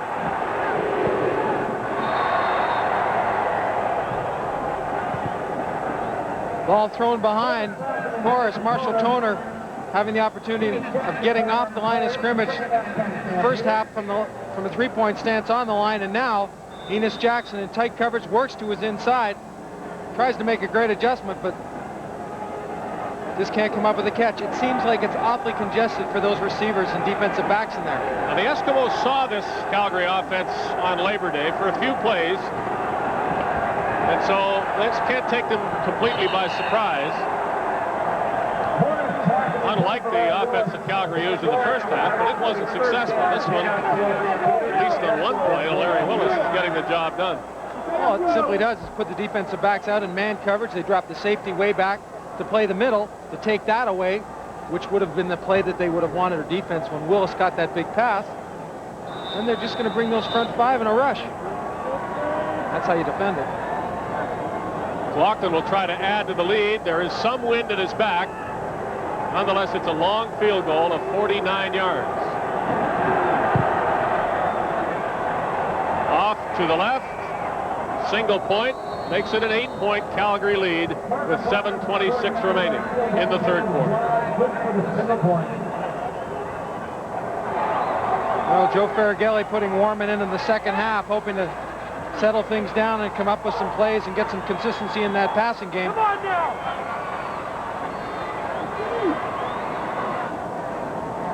I think you have to give that Calgary defense some credit. We put an awful lot of onus on the Eskimos in the way they play defense, and rightfully so, but that Calgary defense right now has continued to put pressure on right from the beginning of the football game and have also gone to the ball very quickly. Warman has had no success at all since replacing Tracy Ham. Completes this one to Marshall. Marshall reaching for the 50-yard line. Tracy Ham passes complete to Blake Marshall. Well, one of those linebackers is Kenny Ford, 97, that Darth Vader look. Second down and 3, Eskimos. Those guys go to the football. They drop very deep in pass situations, but they do get to the ball quickly. Craig Ellis, 48 catches coming into the game, and he still got 48 catches. They threw in his direction once, and there was an interference call against the Stampeders. But Ellis has not caught a ball tonight. Whoa! Behind the line of scrimmage, Landry is on Reggie Taylor. On Reggie Taylor. Into him and then on him. Landry looked at this game as the second half, really. Last week was the first half. This is the second. See Landry step up at the snap of the ball, find a gap, and then get in and face up to Taylor. And then rip him. The reputation belonged to the Edmonton defense prior to the game. The Stampeders are building one of their own. Not to say that we haven't talked about the Calgary defense earlier this season, but head-to-head with the Edmonton defense, it has certainly not done this in the first two tries. Tonight, the Calgary defense, a big part of the reason the Stampeders are leading. McCrary on the punt return. Avoided one tackler, but not the next wave at the 30-yard line. Stampeders take the ball, and they have an 8-point lead. The score is Calgary 18 and Edmonton 10. We pause 10 seconds for the stations from coast to coast to identify themselves. You're watching the Canadian Football Network. Stampeders have broken the halftime tie with 8 points in the third quarter, and as we said, the third quarter has been by far Calgary's best this season. It continues to be that tonight. David McCrary is getting treatment. That's the reason for the delay as we look at Landry on the bench. It's going to be a long night for him. Hey, Gil, get ready, homeboy. Get ready next week, Gil. That's something for you too, baby. I believe he's directing that comment to a fellow who wears number 6 in Toronto, Gil Fennerty. Fennerty and the Argos will visit Calgary next week, and if the Stampeders should win here tonight, they will be sky high for their return back to McMahon Stadium. Once again, McCrary a little bit shaken up. He's had a whale of a football game, both on defense and returning punts. Here we go again. Tom Porras all by himself. 5 blockers ahead of him. Receivers on either side of him. The Eskimos trying to get at him. Again, he throws before they do, and Graham catches the ball. Well, coming up to the line of scrimmage, the offensive linemen have to be very aware of what the defense is doing. You know, you get used to blocking numbers. And when faces and numbers change, that's where sometimes the confusion can come in. Now, it seems there's no option for Edmonton. They have to continue to do what they're doing. It's not like they can take that one free pass rusher and do anything else with him. Well, no, they will continue to come. They won't back off a bit. Okay, Morris will continue to try to throw it before they get to him. Toner, the intended receiver, as he came over the middle, and the Eskimos adjusted to that. Morris leaves. Adage comes to punt. You know, in that situation where Porras has had success going to the inside, the Eskimos show him exactly the same lineup. But on the snap of the ball, Porras is making his read. Danny Bass drops off. Hildebrand, as the safety, moves up and closes down that middle. Makes it tough to sneak the ball in there.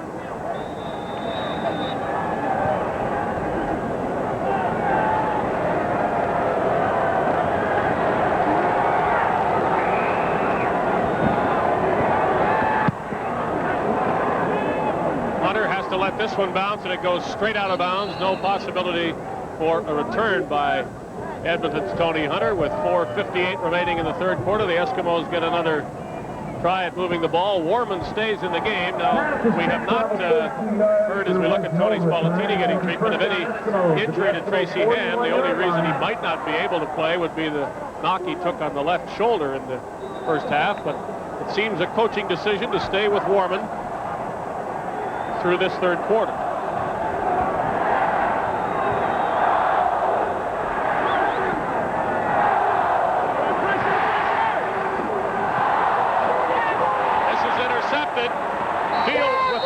First turnover of the game. The Stampeders celebrate it. And I'll suggest Rick Warman isn't throwing the ball very well. No, he hasn't thrown it definitely with the same authority he has it. And when he first started out, he was looping the ball in there. And here's another example where he's trying to touch the ball in. See the backs release upfield. He's got that, but he's trying to get it into an area. And sometimes when you want to squeeze it into a small area, you better put some zip on it.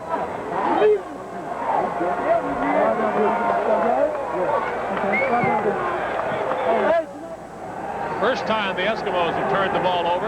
Gives the Stampeders possession. They go back to the normal offense. Throw it deep for Willis. A little push by Larry Willis helped him make the catch. The complaints come from the Edmonton defender. And Larry Willis just sort of reached back and gave Don Wilson a little shove and then went after the ball. You'll probably see it here. The receivers work for separation. But this is an interesting way to get it right. Just beforehand, Don Wilson complained, turned to the referee. You just got to give the credit to Willis, not getting caught, making a great catch at the same time. But you just can't push off. Back they go to the spread offense. No rush on Forrest this time. He throws it to the corner. Christensen complains that he had no chance to catch it because there was an Eskimo on his back. Well, we're seeing some variety now with the Calgary offense. We've seen what we'll call the normal set. And then with the three receivers on either side.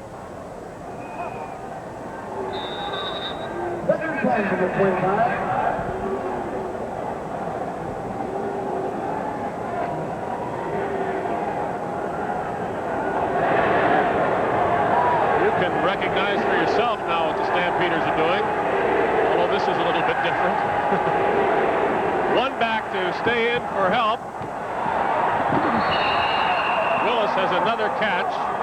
Wilson takes him down, and Willis will stay there for the moment. A little repair of the turf there. Again, the Stampeder receivers keep going down. You see Wilson has him man-to-man. He goes down inside, and Willis just simply pushes off. Wilson known for his aggressive style. Well, what a game for Larry Willis. And there you see the evidence.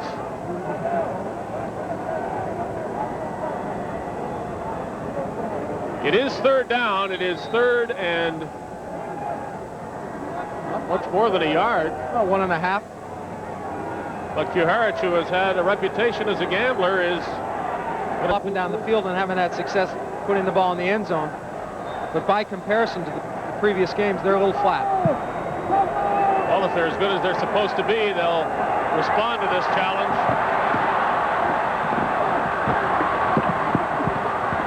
But the Stampeders almost seem to be hitting harder now than they were at the start of the game, and I guess an 11-point lead will help you do that.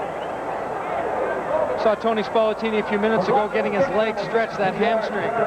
Probably testing to see how bad it was. Well, he won't be back. You saw the ice on the back of his leg, but who will be back, as you can see, is Tracy Ham. I'm not surprised at that.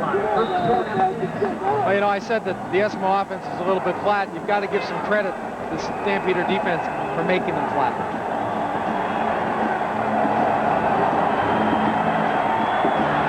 Boy, Ham held that a long time. Ellis trying to get back to the ball, and a flag comes down. McCrary on Ellis. 3 against 33. The Stampeders would like the call against the Edmonton receiver. Interesting call. But they're not going to get it, I don't think. Well, McCrary has inside position. And it looked like Ellis was the one going after it. Forward pass interference. Calgary number 3. First down.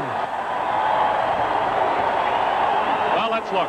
Lots of time to throw the football. As you said, Tracy Ham was able to sit back there, and you can follow Ellis's path. Dips back in and then goes outside. Ball's going to be thrown to the inside.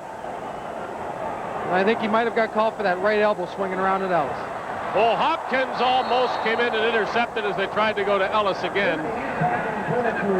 I think a bit of a questionable call. I don't know that Curry was doing much more than staying where he was, and Ellis... Well, once you've got position for the football, it's as much your property as anybody else's. Ellis had to try to come back to the ball, and he's not allowed to throw McCurry aside to do that.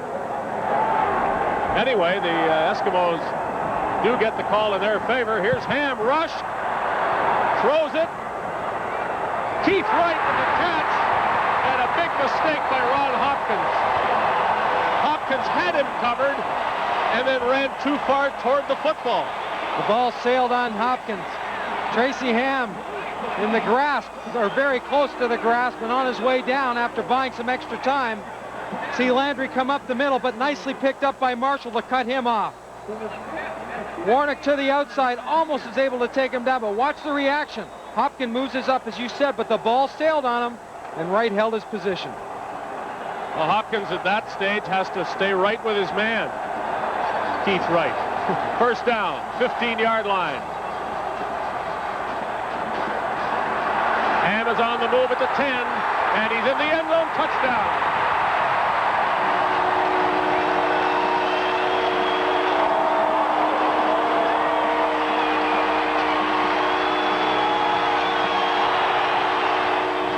The philosophy behind taking Tracy Ham out and sit him on the sidelines is to let him to have a look at what's going on. It certainly worked. Here we go. There's that gap.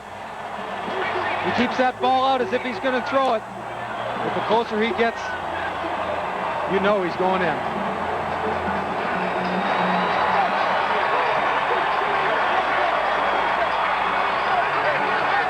Stampeders are known to, when they get their back to their goal line, to go into man coverage. And if the linebackers run out of there with the running backs and the receivers take them down, as you can see, there's a lot of open space.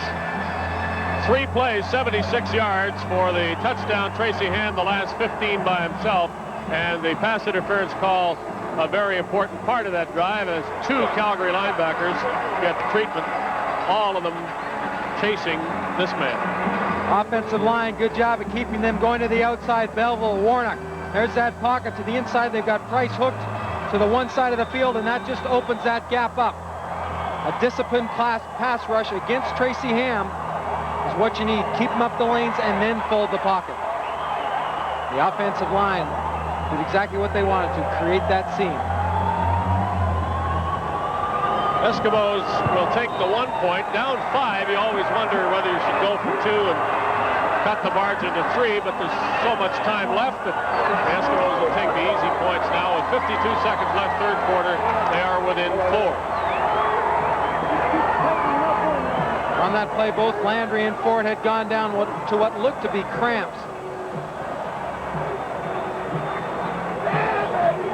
You know, it's funny, you get taken out of a football game, you know you're not playing well, but you always know there's an opportunity you can get a chance to get back in, and if for no other reason, redeem yourself personally, and then ultimately take your team down and get them ahead. And I think Tracy Ham has done that to this point.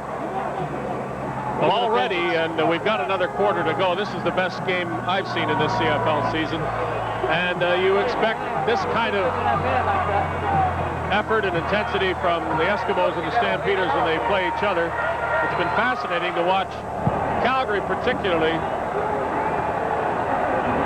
change its offensive strategy and watch the Eskimos counter with the best defense in the CFL.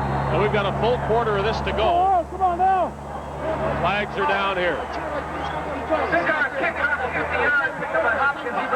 I mentioned earlier, he's the second rusher on the team coming into the game with 361 yards, and I think the Stamps are going to get 15 plus here for unnecessary roughness. Objectionable conduct. Edmonton number 45. First down. Mike McLean The linebacker gets caught right at the end of the play. Howard Fields doing a pretty good job of harassing him. Gets rid of Fields right about here. Darcy Kopp is the recipient. 15 yards goes to the Stampeders. Morris pitches to Lorenzo Graham, and he goes nowhere. Basically, they haven't tried to run since getting away from the tight formation in the first half. Brian Warren leading the Edmonton defense cheers. Lorenzo Graham walked down the yard of the play. I think the Eskimo defensive players, you can see, led by Warren, can get a good feeling if they can shut down that offense. It's moved pretty well in the second half of the Stampeders. They can change things now in their favor. Mandarich is down, and every other Edmonton defender is standing up. Morris hits his man over the middle, and that is Jay Christensen, who continues to run for a first down. 3 quarters in the book, and a 4-point lead for the Calgary Stampeders. They're in front, 21-17. Bingo, which is set for the Eskimos next month. Tim Petros is bursting up the middle, and he is going to the 1-yard line. There's a flag down. Petros could have been stopped at the line of scrimmage. And the penalty is going to go against Calgary. Jeff Braswell makes the signal for us.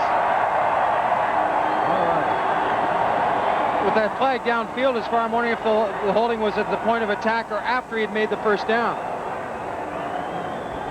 Either way, great effort by Petros. You're right, he could have been stopped if he doesn't keep his legs humping.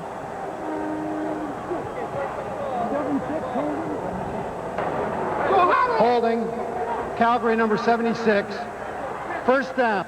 Look at the defensive players. They all go one way. You fake the pitch, hand back underneath. It was Stuart Hill who had him, and Petros just kept going. Shook the leg out of Hill's grasp, went to the 1, but it's back at the 22 because of the penalty. It is, however, first down for Calgary, the penalty occurring after Petros had made the yards. Morris to Big Jake Christensen, 15-yard line. He's 2.5, 3 yards from a first down. I think all Calgary quarterbacks, whether it be Terrence Jones or Porras, are comfortable throwing the ball to Christensen. He's always been able to have the soft hands ever since he got into training camp. Larry Kaharich has noticed that that's one of the qualities. Might not have the great speed of a Willis. He's got those secure hands. He's in the game in place of Andre Alexander, and obviously there's more size because of that switch. Morris to Petros. Petros is at the 6-yard line with a first down. Same play, faking the pitch to the wide side of the field and handing the ball back underneath. That pitch gives the movement to the defense, allows the offensive line and the blockers to get a better position to create that seam for Petros. He can taste the goal line. He's been close twice. Put the ball down at the 7, first and goal, Calgary. And they go from the normal I formation. Petros and Graham, 2 running backs, 2 receivers to either side. Graham has the ball. Flag down as Graham is down at the 5.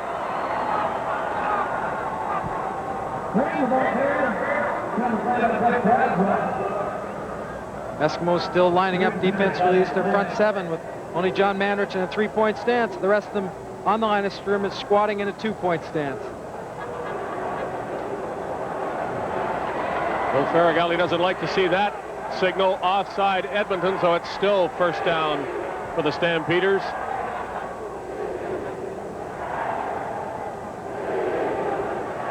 From the 4. Offside. Edmonton number 20. Still first down. 3.5 really, so a little more than a yard a crack, and the Stampeders should be able to get in. But against this defense, it's not necessarily that easy. Graham is in for the touchdown. Lorenzo Graham has his 2nd major of the game, and the Stampeders return to a lead of more than a touchdown. Well, if you're going to get in the end zone on a play like that, you need a good lead block from your running back, and then you need someone to take that corner and block it so he can turn up. 12 is leading. Petros puts a good block on Stuman, who was already on his way down, allows Graham to get upfield because they've taken that corner, the offensive left side of Fairbanks and Ferroni. And what has impressed me about the Stampeders tonight is both situations where they've had their back against the wall, they've come back and responded. Convert is no good.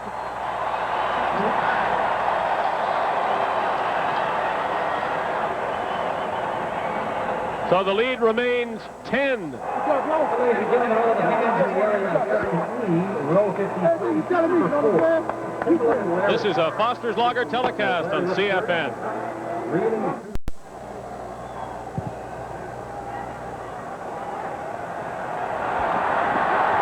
Stampeders by 10 with Keith Wright returning. And who's to say whether the failed convert is going to mean anything in this game. First of all, let's look at the 6 points they did get. Graham on the sweep. It's going to come right at you. The offensive linemen are all going to reach and get to somebody. See, Petros finishes Stumanoff as he was sliding down, and Graham goes in standing up.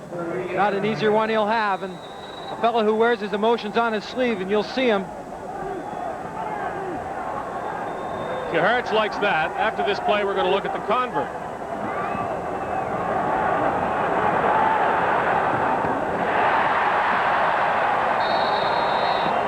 Reggie Taylor. Now, you tell me why it's no good. Well, it's no good, number one, because it hits Mitchell Price square in the head, I think, or in the back of the head. But the ball's still alive. Hey, we've seen 2 points scored on this play earlier this season. And whether that ball wound up out of bounds, I guess maybe it did, but the Eskimos made no move to go get it, and they could have.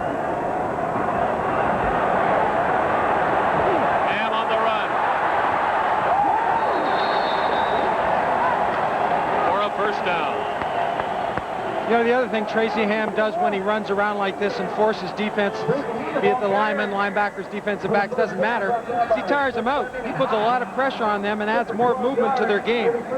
Very fatiguing as the game goes on.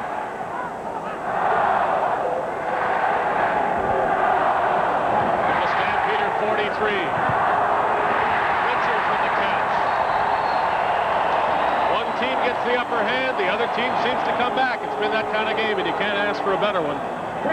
Now you'd have to know the Eskimos are going to be come back firing the football, and Richards, who they haven't seen a lot of, as is Craig Ellis, are the natural targets. And they have been so far this year as Flint Fleming is down.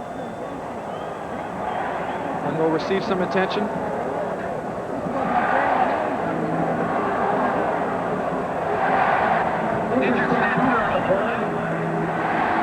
Gerhardt said he liked the way the Stampeders played in the second half on Monday.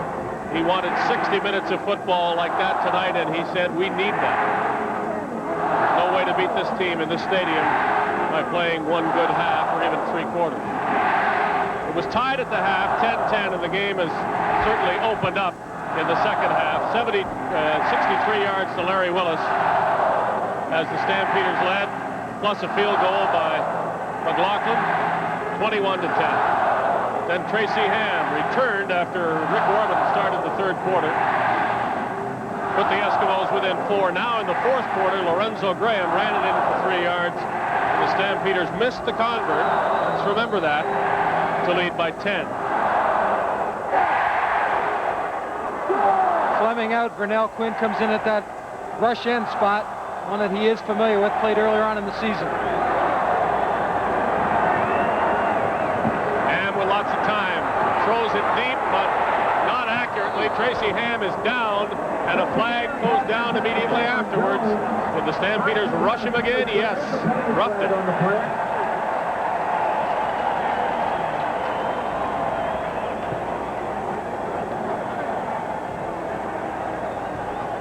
It's one thing to make mistakes, it's another to make those mistakes and contribute to an offense keeping the drive alive. Major foul. Roughing the passer, Calgary number 74. First down. Penalties on Mitchell Price, the first down for Edmonton at the 14-yard line.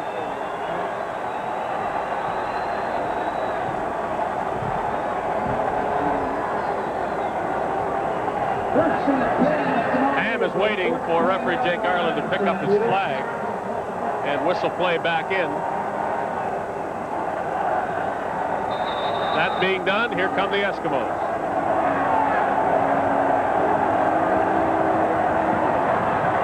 And for Wright, good coverage by the Stampeders. Junior Thurman on the corner, tight coverage, and Greg Peterson timing his pursuit and breaking on the football made it tough to get that ball completed. Still nothing to Craig Ellis. Smart for the Stampeders to worry about him with his 48 catches. They've shut him out with the exception of a couple of interference calls.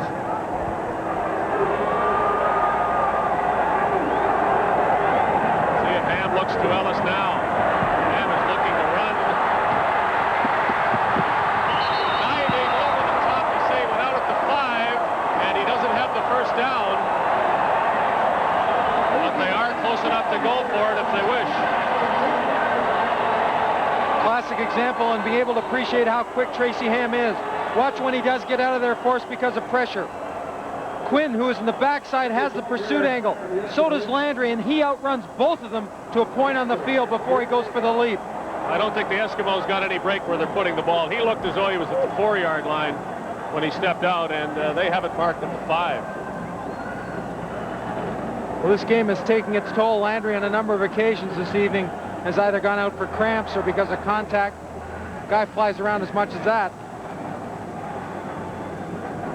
Stephan Jones, who came in with a sore left shoulder.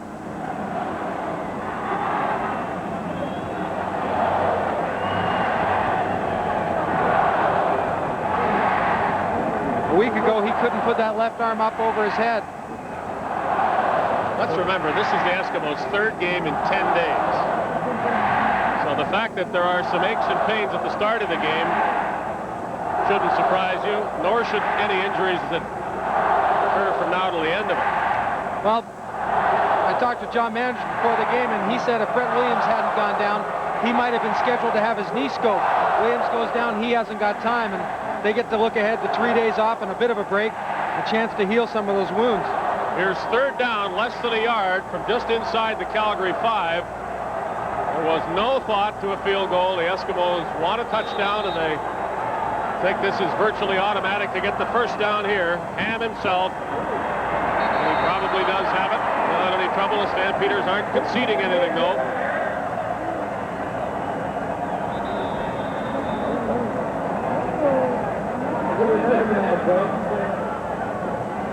It all comes down to who gets off the ball quickly and get position. Ham's choice that time was behind Conop and Ambrosi, the right guard. Well, he didn't need very much.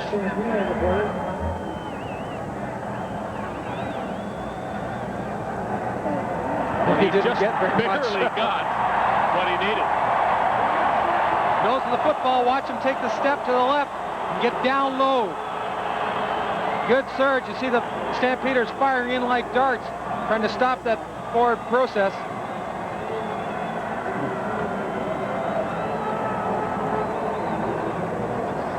Tony Hunter, the designated import for the Eskimos, has checked into the game, and that's what the DI must do. He must report into the game so that the officials know, and of course he's in for Stephan Jones. Peterson out. Darcy Kopp, 32, comes in to replace him at safety. Hunter probably won't be involved in this play or the next one if the Eskimos don't score on this one. They got 3 cracks to get it in from here. Marshall is right behind Tracy Ham. Flag goes down. Marshall doesn't get in. Rustling for the ball starts. Marshall still got that.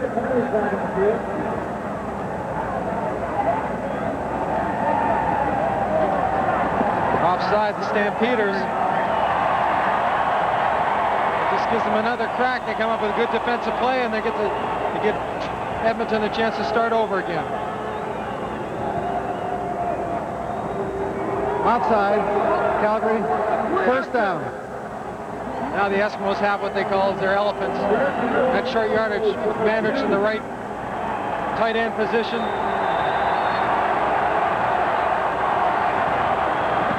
Marshall is at the goal line and over it.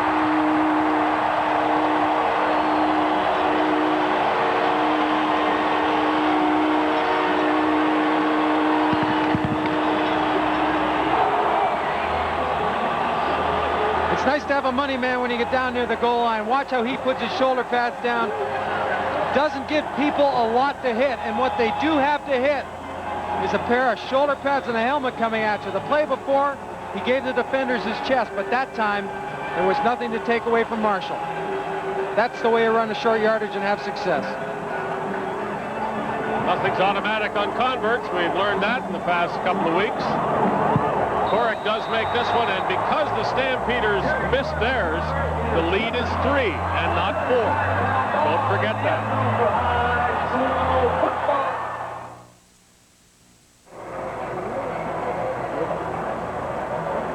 Safety Greg Peterson came out in that second last play before the touchdown. His left hand, or specifically his thumb. You can see that foot's tapping. He's got some problems, and it is very, very sore.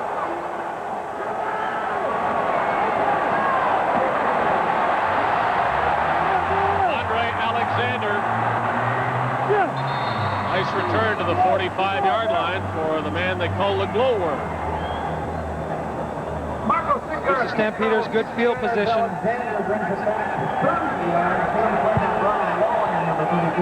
Greg Marshall, with the help of some very close personal friends, the offensive lineman. Look at they just uncoiled. Dermott flies off. Get your helmet in someone's chest. Walling kicks out on someone. Blake Dermott. And another Blake Marshall.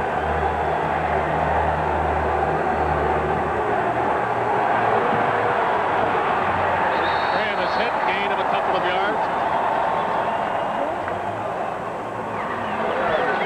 Hector Potier getting that right ankle taped or secured. Dr. Boucher standing there in the blue jacket just to the left. Quick tape job.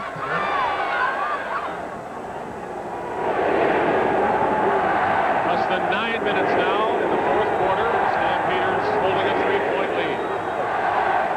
Second down, they've got to go right to midfield to move these yardsticks. Willis is right there, and Willis's good game continues with an important Calgary first down into Edmonton territory at the 53. Pretty good move after catching the ball to put the brakes on, not go headstrong into Danny Bass. Just lazy little pattern, go to the outside. You see everyone clear underneath him. You saw the heels going. Here comes Bass from his linebacker spot. And Braswell, and then Bass again. Willis, the big play man on offense for the Stampeders. He is down. That's his 8th catch of the game. And you can see the rest of the numbers. Big yardage for a great average and one important touchdown that put Calgary in front in the third quarter, and the Stampeders have led from there. There's no question when Larry Willis, as most teams' big receivers, when they're having a good game, it takes the pressure off the other receivers.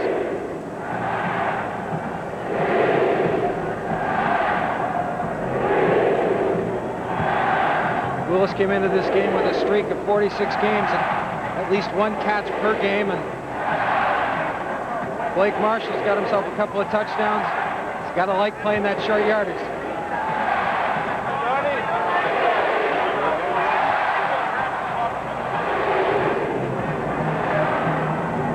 Now the Stampeders are trying for their 6th victory of this season, and that's the amount of games they won all of last season. So win or lose tonight, they're bound to improve on the 1988 total, but how they'd love to get victory number 6 right here. Yeah, it's not so much the victory, it's who they beat. First down, Stampeders, Porras at quarterback, Edmonton 53. Clock nearing the 8-minute mark. It's 8 minutes left. Graham is outside with Bass chasing him, missing him, and Graham still at his feet. Eskimos never did get him off his feet and finally got him out of bounds at the 39. You know, when they hand out playbooks at the start of the year and they draw plays up, and they draw them up obviously perfectly. But Graham executed that play with the help of the offensive line real well. He takes the pitch, reads the first block, goes inside, and then back outside. Perfect. Clock moves under 8 minutes to go. Stampeders continue to move the ball. They have a 3-point lead.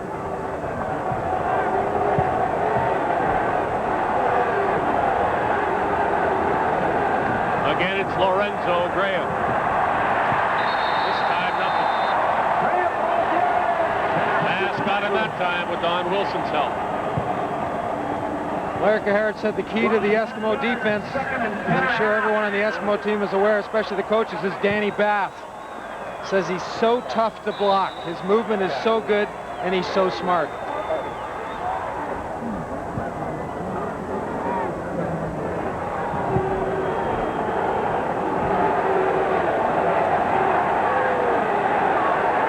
Second down, really a little more than 10 is needed. Morris was rushed. He threw it on the run.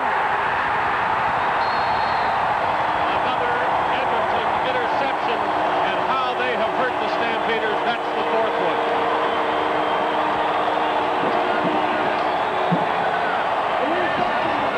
Of course, it's throwing this ball off his backhand, his back leg, and you don't get much power on in that situation. To continue to have success, they've got to stop turning the football over.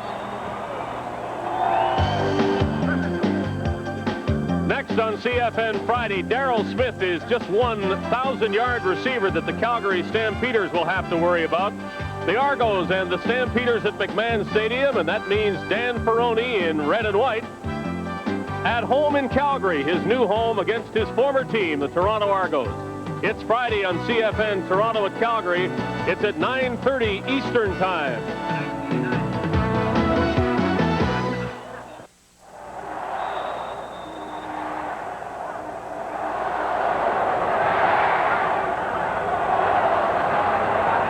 After the fourth interception, the Eskimos go to Keith Wright for a catch and a first down at the 45. Stanley Blair allows the Eskimos to dodge a bullet and put the ball back into an offense. Seems to be working well for the Eskimos right now. Not only the fourth interception of the game by the Eskimos, but all four have occurred in their territory, three of them very deep. Ellis finally has a catch and a little more on the run as he comes close to midfield and close to another first down.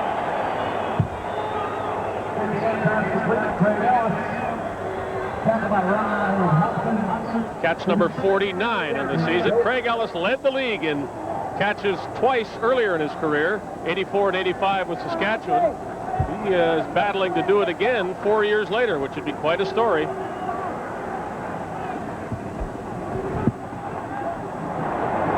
Flag down. Marshall gets the first down. Marshall for the first down. There is a flag on the field.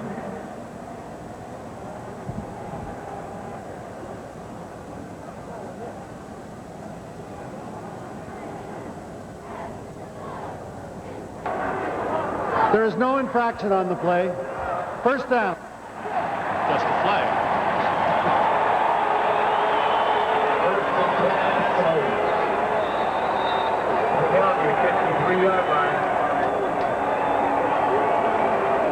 The upper lip is stiff.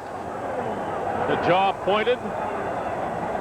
Here are the Stampeders lead by 3. First down, Tracy Ham to Reggie Taylor. Great running by Taylor. The ball pops loose, and the Eskimos is falling on it. And a Luckin ball that time. Keith Wright came up with the ball. Outstanding effort, as you mentioned, by Reggie Taylor. He's going straight out. Slow down a little bit. No one's coming. Throw to the flat. There's no one within 5 or 10 yards. But watch this effort. And sometimes you become a little bit more vulnerable when you're spinning, jumping around, trying to get away from tacklers. And a big hit by Quinn is what popped it loose. Ham, a long way to run to the far sidelines for a couple of yards. Hand the ball carrier for a couple of yards. Tim Gordon on the tackle. Second down. Well, the Stampeder defense, I think, now are showing some signs of fatigue. Mentioned earlier, it's not easy chasing guys like Ham and Taylor all over the field. Big second down play here. Ham got only 2 yards, 2nd and 8. Here come the Stampeders. Ham sees it, doesn't see a receiver yet, throws it to the corner. Ellis, they say he caught it in bounds.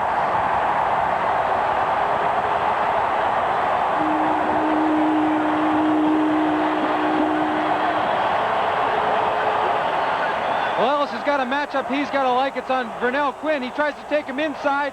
See, the other receiver goes out to the flat, so that middle's wide open. Whoa. Very close.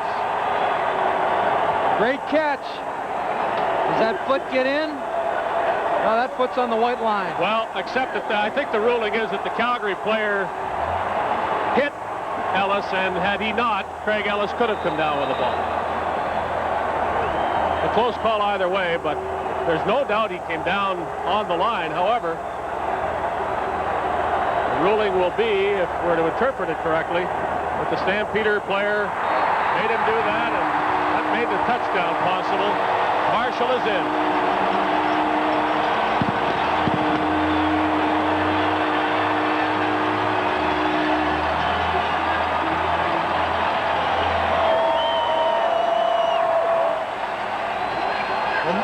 Blake Marshall's becoming money in the bank for the Eskimos, be it over the right or left side.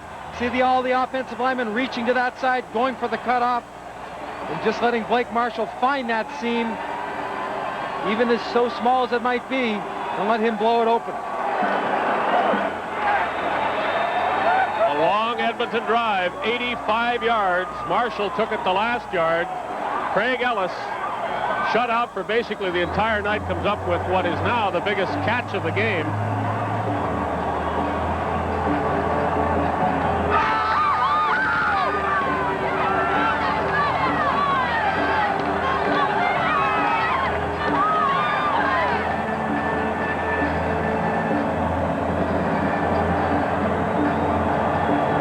Once again, athletic therapist Pat Clayton's called to work. Great surge. It's a lot of fun to watch an offensive line tee off. Look at them go. Everyone going to get a piece. Just push them back a bit. You can see contacts made with Marshall. He'll go in any way he can. Forwards, backwards, sideways, land on your head. Do a spin. Doesn't much matter. Tracy Ham was out of this game for a while, and the Eskimos, I think, are quite happy he's back in it now, because Rick Warman did not have success. Tracy Ham, in this second half, after he got back into the game, has moved the Eskimos to a 4-point lead with 4:08 remaining. Gary Corrick adding the all-important point after. Some hard feelings get into the action following the convert. Well, you'd almost have to expect that. The frustration from the Stampeders side of the ball. Let's take another look at the catch that set up the touchdown, and you decide whether Craig Ellis would have come inbounds if he had not been hit by the Calgary defender. I think it's safe to say he could have caught it inbounds had that hit not been made. That's right. He was forced out on contact. So we'll agree with the call, and the Eskimos don't care whether we do or not. They are leading by 4. Yeah, there's only one that has to agree with it, and that's the guys wearing the striped shirts.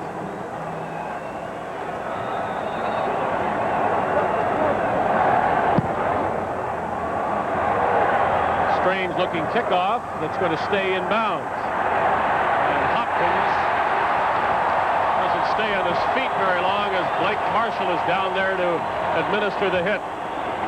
Well, you can deliver a blow many ways in football. Sometimes it's taken into the end zone to hurt the opposition. And in this situation, we've watched Blake Marshall go down on special teams. A little bit more stride, and this time, he loves to hit. He does a heck of a job at it, too. 31-yard line, first down Calgary. Under 4 minutes to go.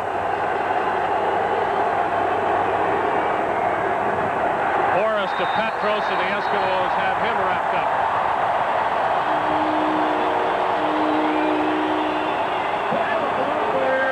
Eskimos twice burned by that play earlier on in the game. Quite simply making the adjustment. Watch the backside, closing down, not going upfield like they did before, but coming down the line of scrimmage, which eliminates the seams that Petros had hit before. I think Calgary has to keep their wits about them, because there's still plenty of time. A little more than 3 minutes, 2nd and 11. Stampeders at their 30.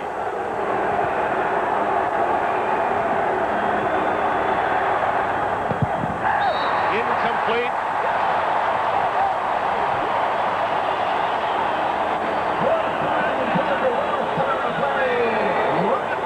Just a great play on a reaction to the football. Larry Ruck has had a great season. Joe Faragelli said well, we've got a couple good linebackers, but we don't dare take Ruck out of there or even think of rotating him because he's playing too well.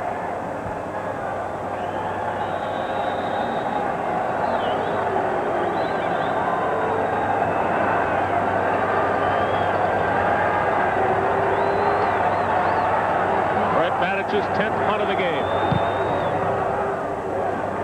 Pretty good one to Hunter from his 37-yard line. Tony Hunter went nowhere. Well, he went to the 39, and there's 2:44 to go as the Eskimos try to keep a 4-point lead.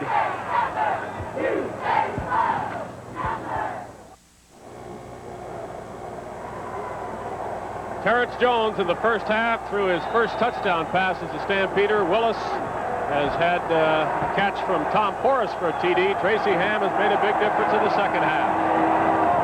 And to Keith Wright.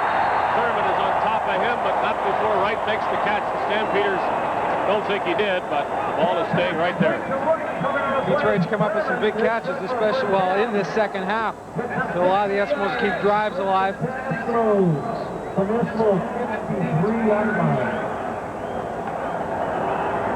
Interesting call on first down. The Eskimos are the leading rushing team in the league. They come out throwing on first down, 2.5 minutes left. Now they run the ball, and that's why. Because Reggie Taylor can eat up yards like that, and time on the clock with a running play. You had to figure they try to crank up that running game. They've averaged 173 yards per game this year. A lot of it has to do with the talents of Reggie Taylor. Blake Marshall kicks out the outside man. Taylor finds that seam, and boy, does he explode up the field. Well, far from just eating time on the clock, the Tracy Ham is belted, and this is going to cause some trouble.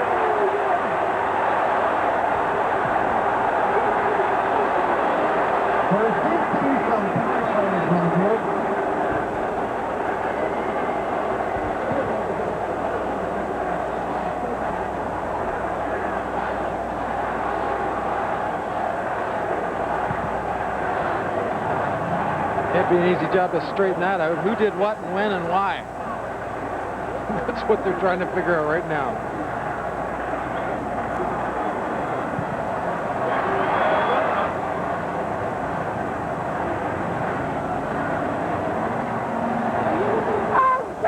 Okay, illegal motion, Edmonton, rough play, both sides.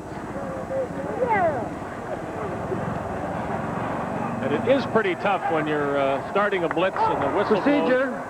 Edmonton number 8. Unnecessary roughness, Edmonton number 26. Unnecessary roughness, Calgary number 39. Still first down. Well, no call on the hit on Tracy Ham, and I think that's proper. It was.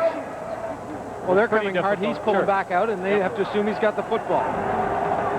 5-yard penalty to Edmonton after all of that.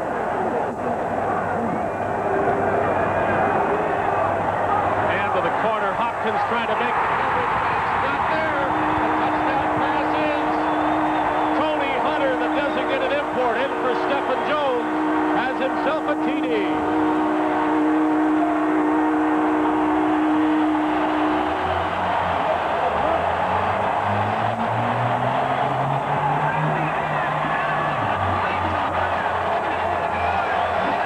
Tony Hunter has Hopkins in the position that he wants.